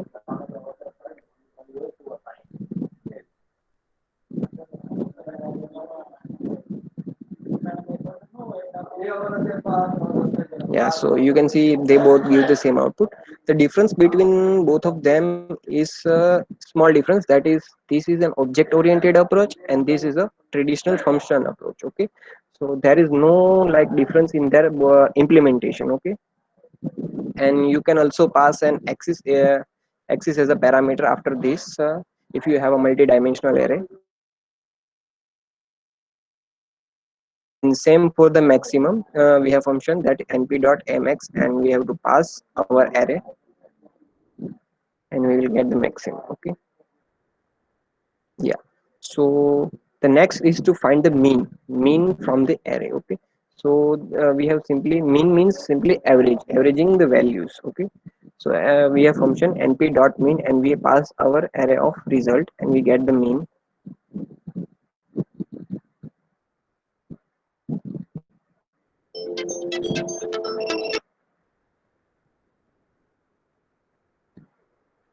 Yes, and the next is the find the median of the result. Median means only the central value. Okay, so yeah, for odd we have a perfect center value, but we are having a marks of 50 students, so it's an even, so we will be having an average of the value at 50th and 51st index. Okay, and hence we will get a float value instead of an integer. Also, the NumPy facilitates us with the percentile function. So what percentile will do is it will get us the marks of the person who has secured 80th percentile rank. Okay, so it will give us the marks whoever is 80. Okay, and here we know that maximum mark is 97. Okay, so here if we will write 100, then hopefully it will give us 97. Yeah, so you see we get 97 means the person with the 100th percentile rank secures the marks 97. Okay, now moving on to the standard deviation. So standard deviation basically means that how sparse the data is, means how dispersed the data is. Okay, so for finding standard deviation we have simple function that is np.std and we pass on our array of values and we get standard deviation. Okay, and variance means simply the square of the standard deviation, and roughly the square of 25 is around 625, and for the point we get rough value. Okay, so moving on to the matrix. So numpy like specifically facilitates us with the matrices. The difference between the matrices and numpy nd array is that the matrices will only have the two dimensions and nd array will have more than one dimension. It can be an n dimensional array. Okay, So we have specialized module for the matrix, that is the matlib. So I will import numpy.matlib. Okay, and for the matrix initialization, we have np.matlib.empty. So it will not initialize, it will just allocate the memory location for a 3 by 3 dimensional matrix. Okay, so this will all be the garbage value of that memory location. You can see now, if I write 3 by 2, then we will get some other memory, we will get allocated some other memory location, and yes, the values of that memory location are changed. Okay, so this is an uninitialized empty matrix. Okay, the next is np.matlibs.0. So simply we have to pass the number of rows and number of columns as a tuple in this np.matlib.0, and it will return an array of 0 with the specific number of rows and columns. So here we are have 4, so 4 rows and 2 means 2 columns.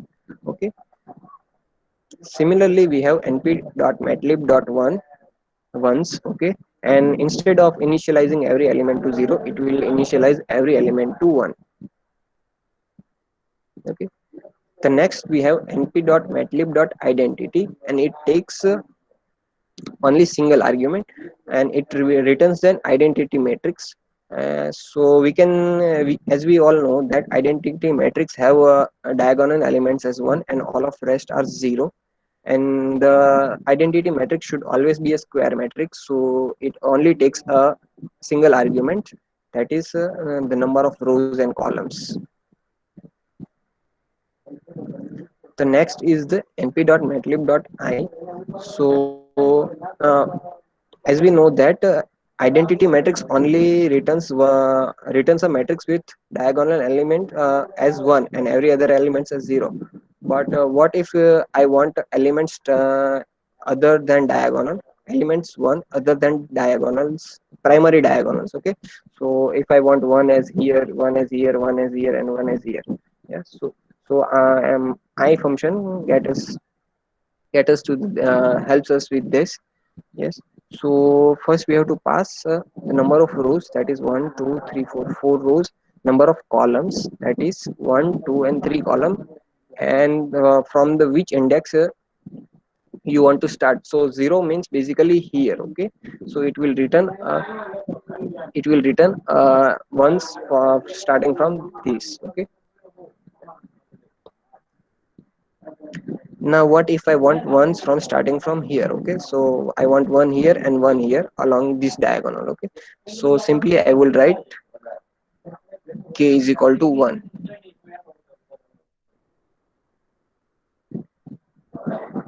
and yes, we get one here. Okay, so now what about this? What if I want one from here? I want one here and one here.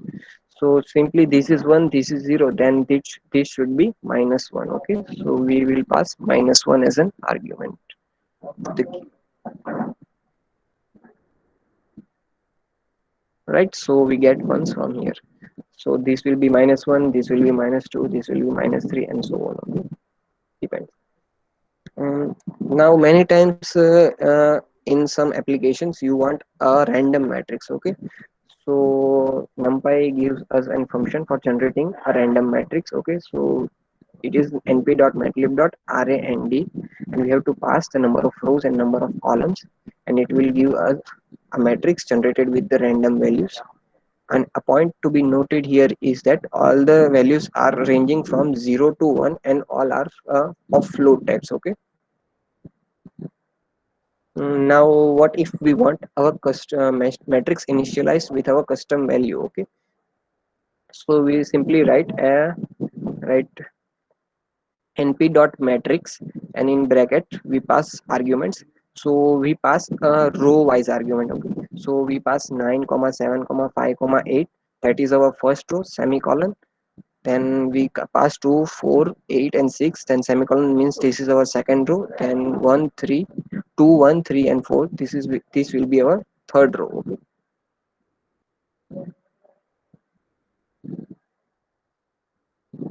so yeah, we get 1 2 and 3 rows as expected. You can like convert matrix to numpy arrays and vice versa also. Simply you have to write np dot as array and you pass in the matrix. When you check the type of that matrix, type of that return value, it will be the numpy nd array. And yeah, you can convert an numpy array to as a matrix also. So z is our numpy array. We are converting np dot as matrix to z and we get the numpy matrix. Okay.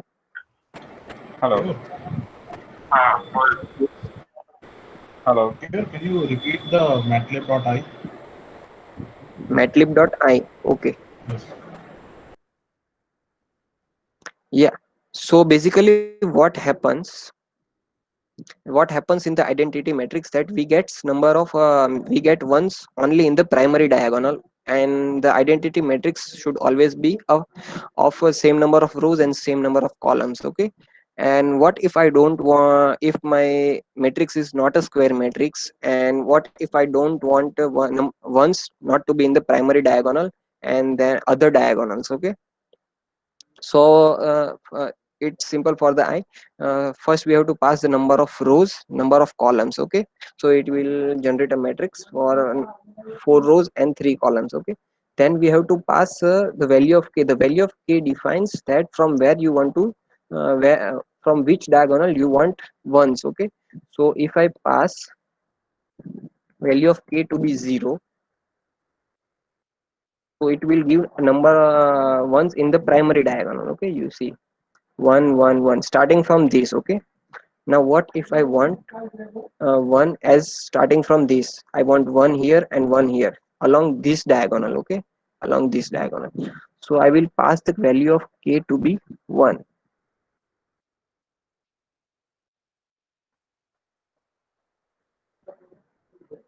Yeah, so I get ones in this diagonal.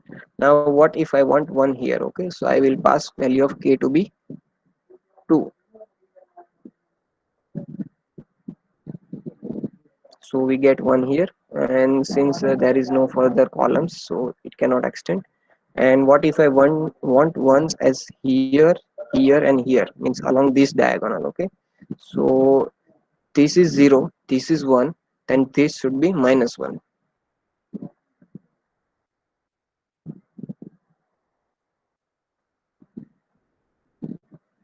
Okay, so we get 1 1 1. Okay. So it's that clear. Okay, I think it is clear.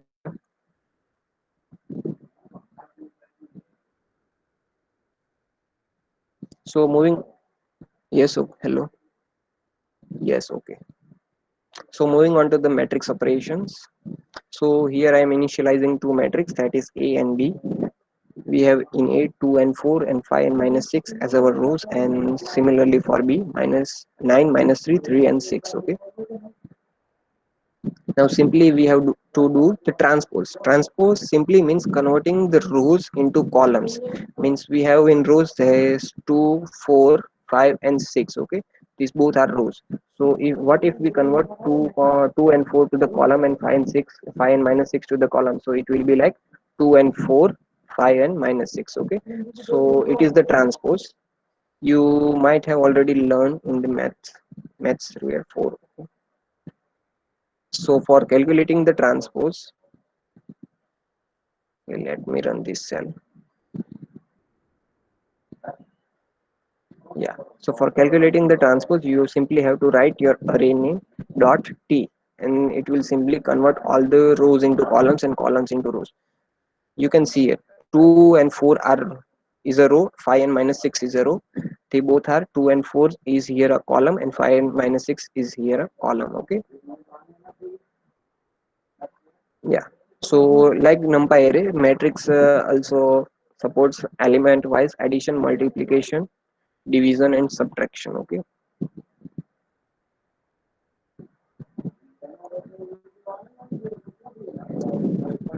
So it will simply add up this 2 with 9, 5 with 3, 4 with -3 and -6 with 6. This element wise operation, just it will do that. Nothing complex.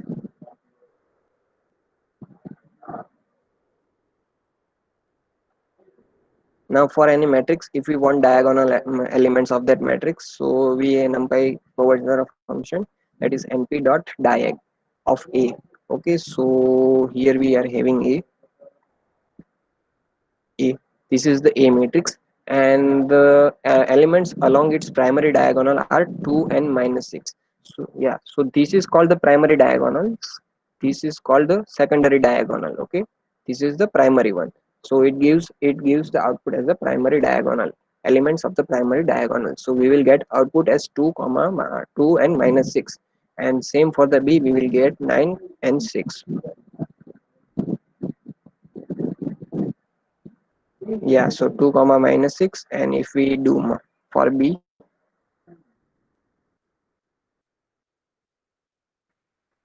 we will get 9 and 6. Okay,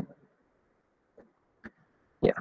So the trace of a matrix simply means the sum of all the elements of its primary diagonal. So for B we have 9 and 6, so if we do B dot trace, hopefully we will get sum of 9 and 6. Yeah, okay, we got the sum of 9 and 6.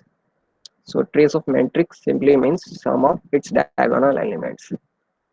And like as you have seen in Nikhil's section, we can multiply two matrix with the help of this operator. It's at the rate. Okay, so A at the rate B, and you will have a matrix wise multiplication. Okay, and we have the same function np dot a comma b. You can simply do a dot and pass b as argument. That is the object oriented approach, and this is the functional approach. Okay, both will work. So now move on to the linear algebra and stuff. Okay, so here I am initializing a numpy array with some values. Okay, and let's find the rank of the matrix. So the rank of the matrix simply means that number of linearly independent rows.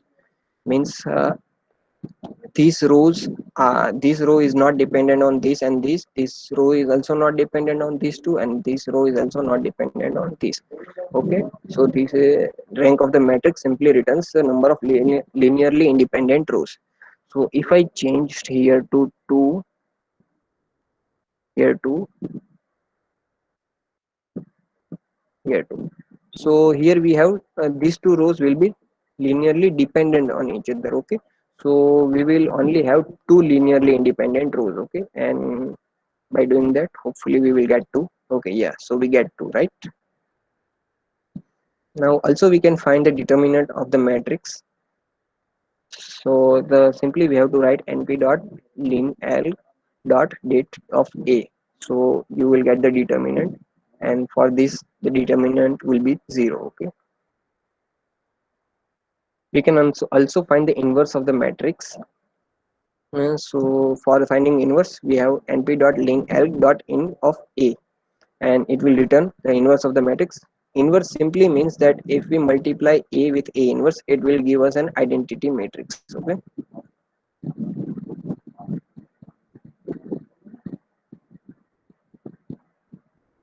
okay, it is giving us some error. Okay, so yeah, this matrix is having determinant 0, so we cannot have that inverse of that matrix. Okay, so let us change value,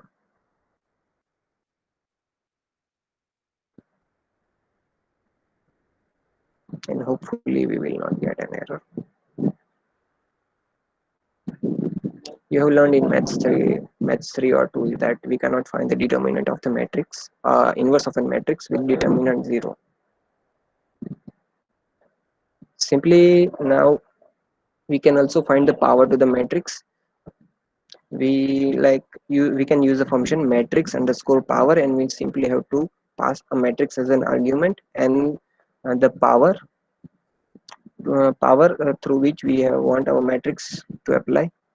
So we get the output, and this is not the element wise. Okay, power, we are not like having 1 to the power 3, 1 to the power 3, 1 to the power 3. It is not like that. We are multiplying array a 3 times with itself. It is like a into a into a. Okay, matrix wise multiplication. We can We can also find eigenvalues and vector with the help of linear algebra module. So we simply have to write np dot linl dot eiga, and it will return eigenvalues and their corresponding eigenvectors. And I think you all know what are eigenvalues and vectors. Okay, and yeah. So do anybody know? Okay, we are having. Okay, so anybody of you know that what is a use case of eigenvalues and vector? You can write in chat box. I think all of you uses it in your daily life. Anyone? Okay, I don't think so. So yeah, everybody use Google every day, right? And yeah, some of you might know the page rank algorithm developed by the Larry Page, which is used by Google. Okay, so yeah, so the eigenvalues and vector are provide provides the base for that page rank algorithm. So it is very cool application of eigenvalues and vectors, and also it has some applications in the domain of the computer vision and stuff also. Okay, so moving on to the next. So linear algebra module also provides us with a function for solving the linear equations. So all of you might be familiar with the linear equations, right? So let us do with the help of an example. So on day one, I buy 0 oranges, 3 bananas, and 4 apples, and it cost me 32. Right? On second day, I bought 3 oranges, 2 bananas, and 1 apple, and it cost me 90. And on third day, I bought 3 oranges, 3 bananas, and 3 apples, and it cost me 33. Right? So with the help of linear equation, we can find the cost of an how much cost an individual fruit. Okay. Yeah, so we can do it with the help of linear algebra module. So simply we have to define two matrix, that is two arrays, not matrix, that is A and B. So A consists of these values, that is 0, 3 and 4, 0, 3 and 4 as a column, 2, 3, 2 and 1, 3, 2, 1, 3, 3, 3, and corresponding in B 32, 19 and 33, that is 32, 19 and 33. And we simply have to pass this to the lin alg dot solve, that is A and B. We simply have to pass them as a parameter, and it will give result as an output. Sorry, I have to fix it.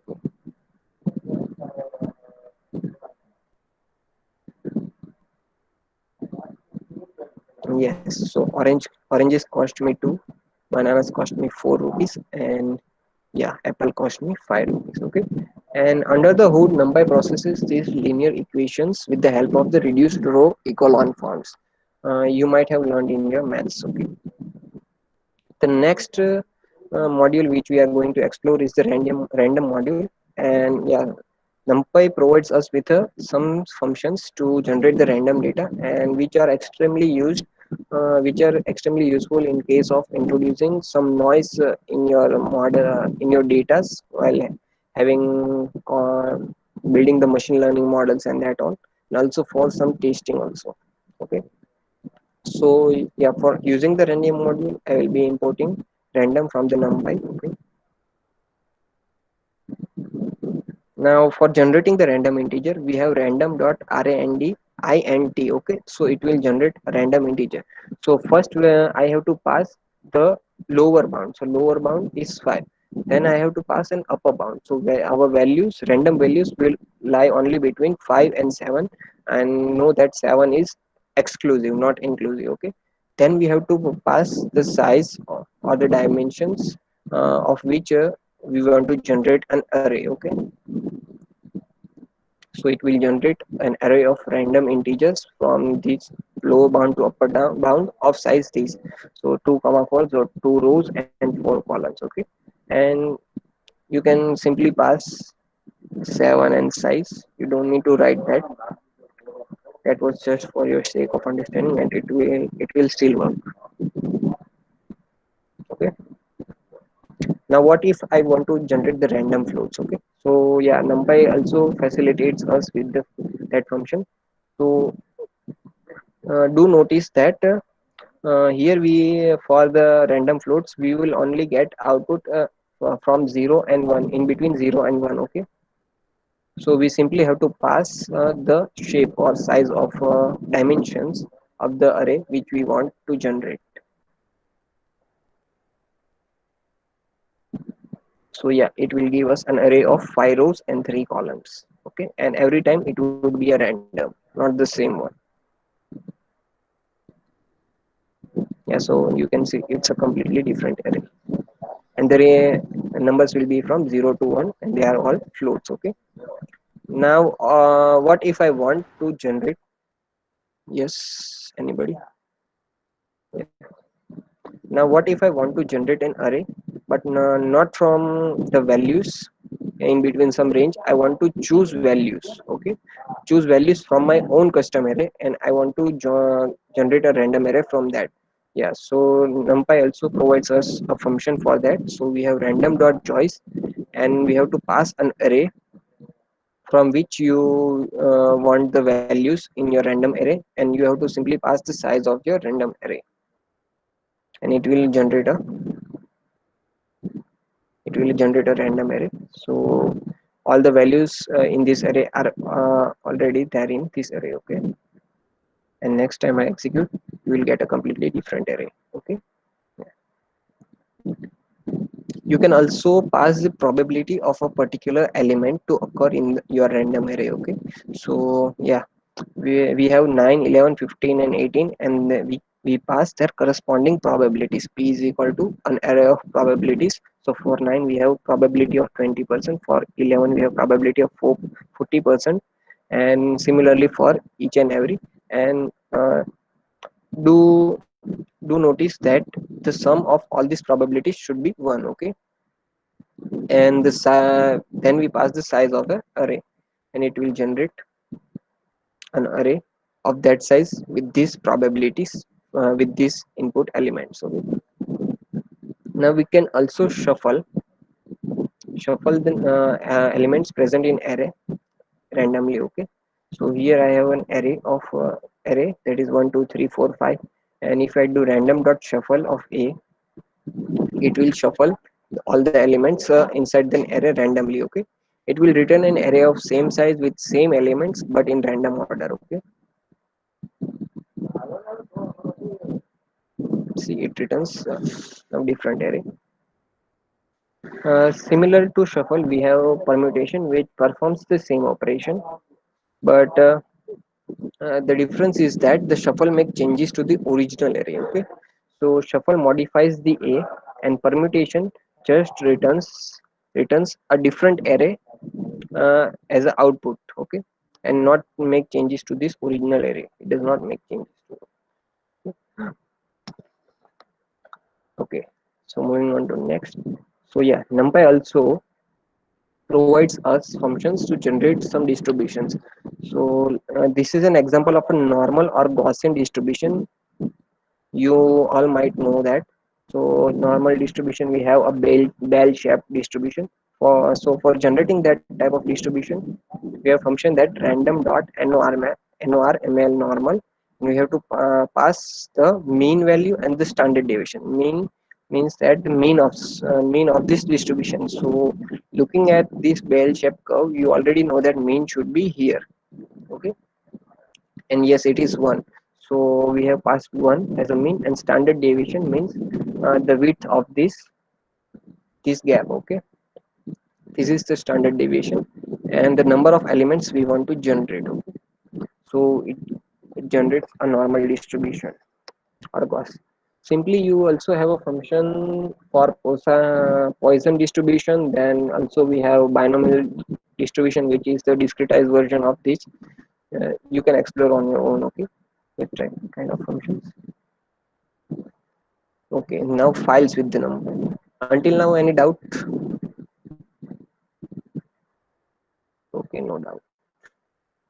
So now files with the numpy. Okay, so here I have an array, numpy array with random integers. Okay, from 0 to 10 and size of 7 by 9 and integers. Okay,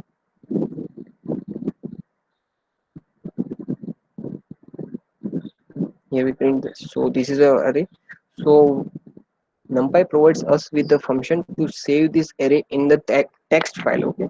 So if you have an output and which you want to use for the later purpose, so if you want to save that output, so you can save it in text file as this. So we have to write np dot save txt.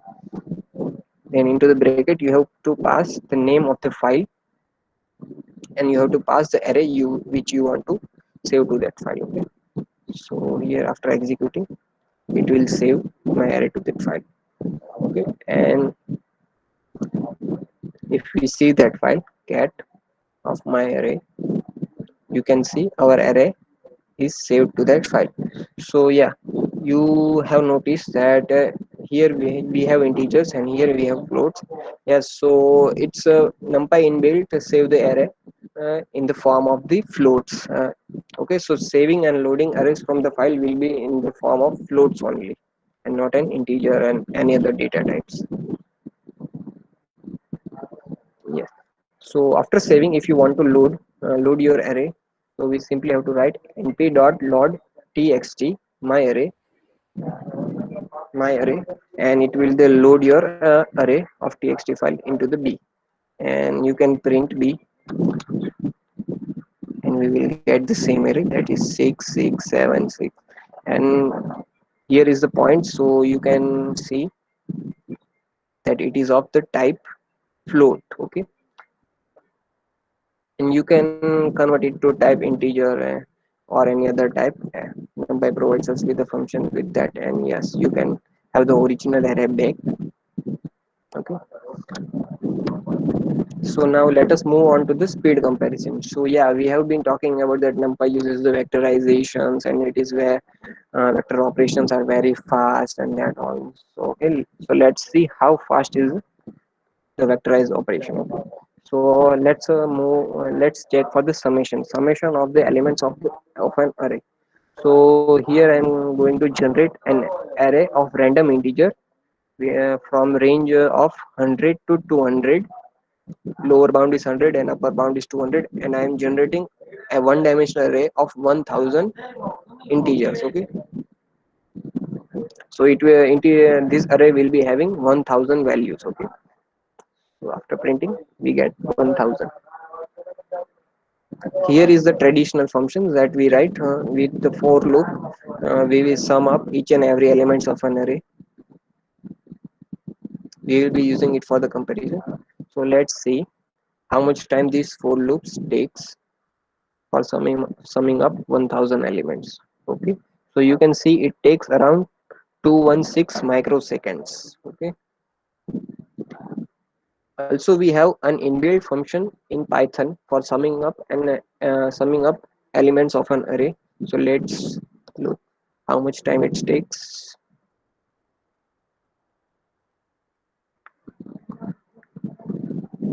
Yeah, so lesser than this, but yeah, 169 microseconds. Okay, now let us see how fast is the numpy sum function. And yes, you can see it took only 4.67 microseconds. So yeah, very much faster than the above two method. Okay, so it uses the vectorization operation. The second example we are going to take is of the matrix. Okay, so calculating the power of a matrix. So here we have a matrix, 100 by 100 matrix. We are not taking much larger matrix. Okay, so for faster calculation, so here is an traditional function for multiplying matrix. Okay,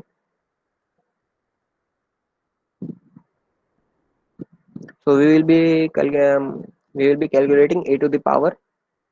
Okay, sorry, we will be calculating a to the power 500. Okay,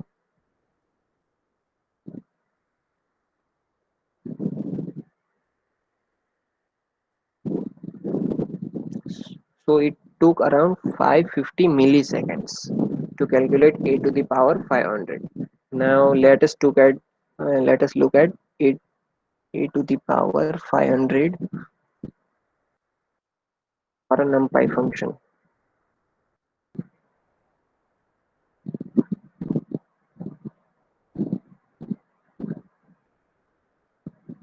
as you can see, it took only 14.5 milliseconds.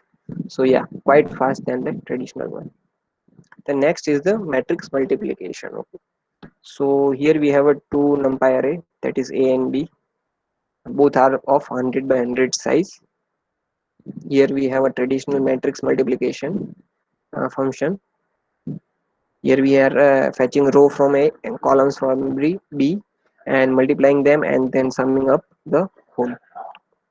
So let's see.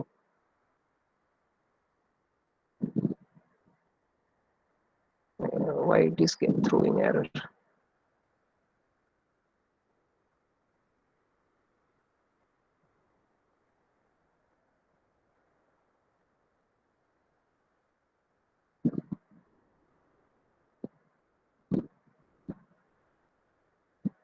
Yeah, so you can see it took around 1.1 millisecond to multiply 100 cross 100 matrix. And let's see for the traditional function how much time it takes. Yeah, so it took around 435 milliseconds. So from this data we can say it is around 400 times faster than the traditional one, right? So until this, any doubt for anyone?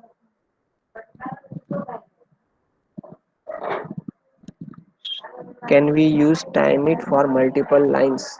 Yeah, you can use time it for multiple lines, but you have to write time it, then your statement to be executed, then in the next line you also have to write time it, then the statement to be executed, and that all.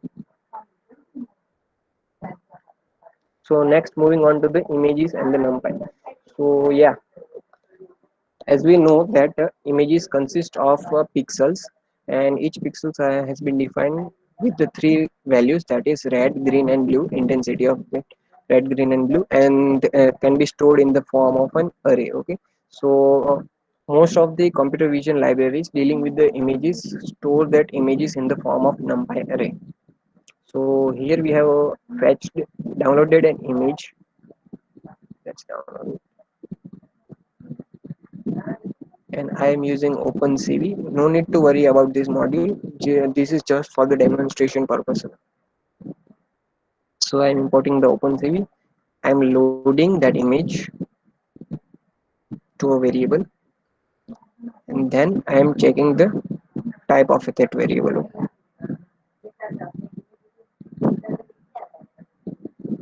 So you can see the type of that variable is a numpy and array. Yeah, so this image has been passed on to this variable in the form of numpy array, and you can see the data type of that numpy array is uint8, that is unary integer 8. Unary means it does not include negative values, integer means it only it includes integer, means no float values, and 8 means each integer is having 8-bit precision. Okay, and we can find the shape of that image, that is the resolution. So we are having 485 rows, 474 columns, and 3 color channels, that is red, green and blue. Okay, so 485 rows means this is the height of the image, this is the width of the image, and if you print, you will get an array of integers. Each value will be ranging from 0 to 255, representing the color intensity of the specific channel, that is red, green or blue.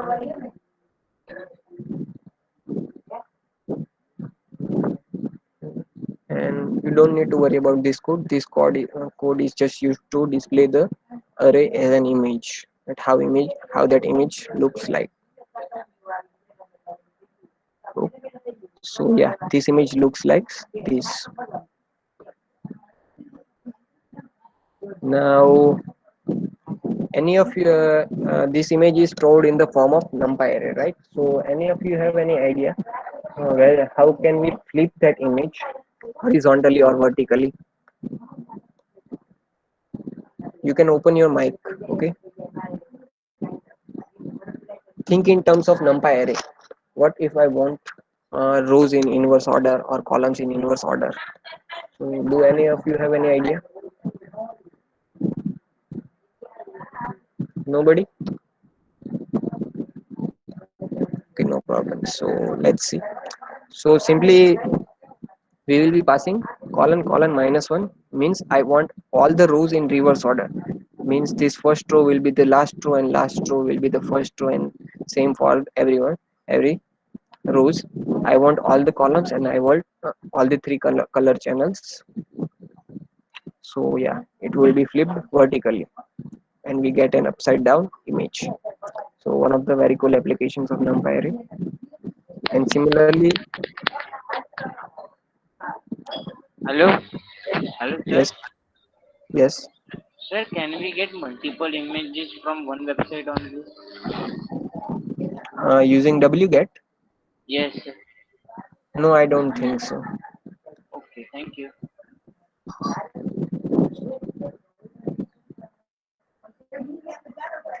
Yeah.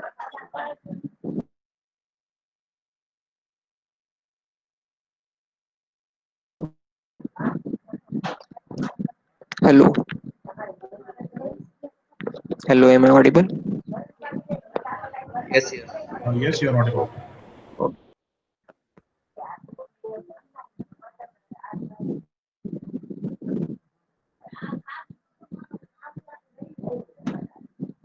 Okay, so similarly we can get a horizontally flipped image by reversing the columns. Okay, so we are having rows as it is, columns is in the form of reverse order and all the three color channels, and we get an image horizontally flipped.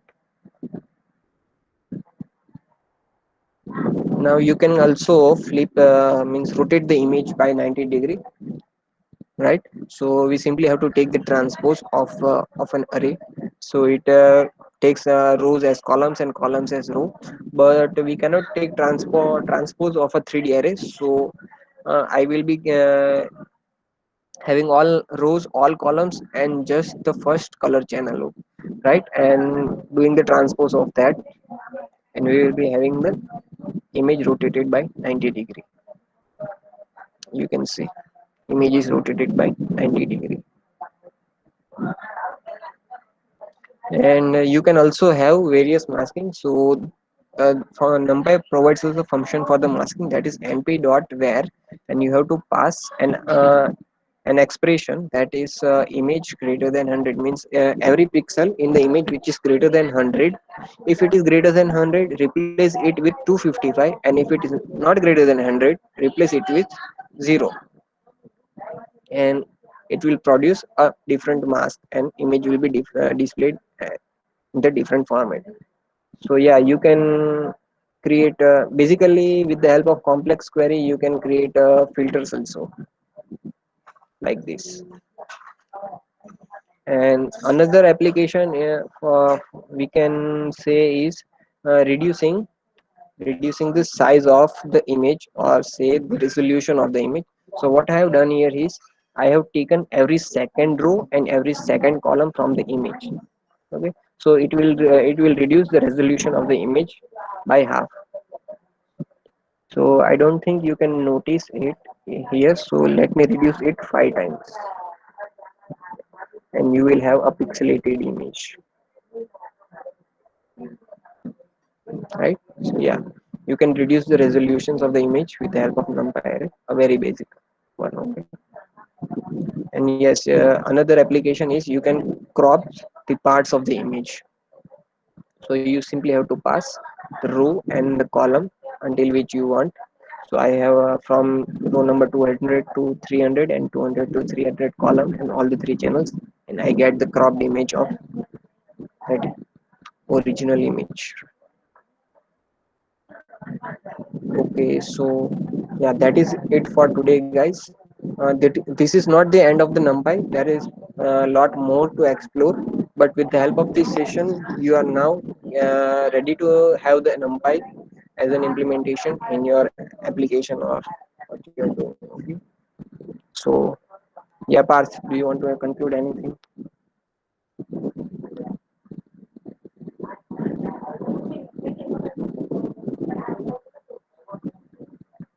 Hello, am I audible?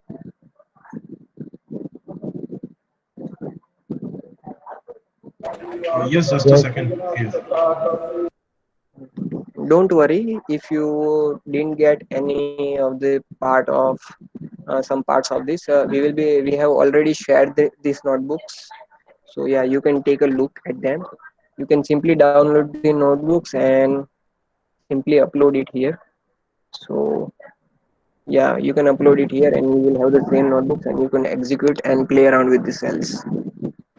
Hello, Any Yes. sir. doubt? Hello, sir. How to save the image which we crop or which we 200 to 300 rows and 200 to 300 columns image? Yeah, so basically you cannot save the image with the help of only NumPy. So we will be covering that part when we start the workshop based on this computer vision and that all. And in that workshop you will get to know that how to save that image. Okay, so you have to take the help of other modules.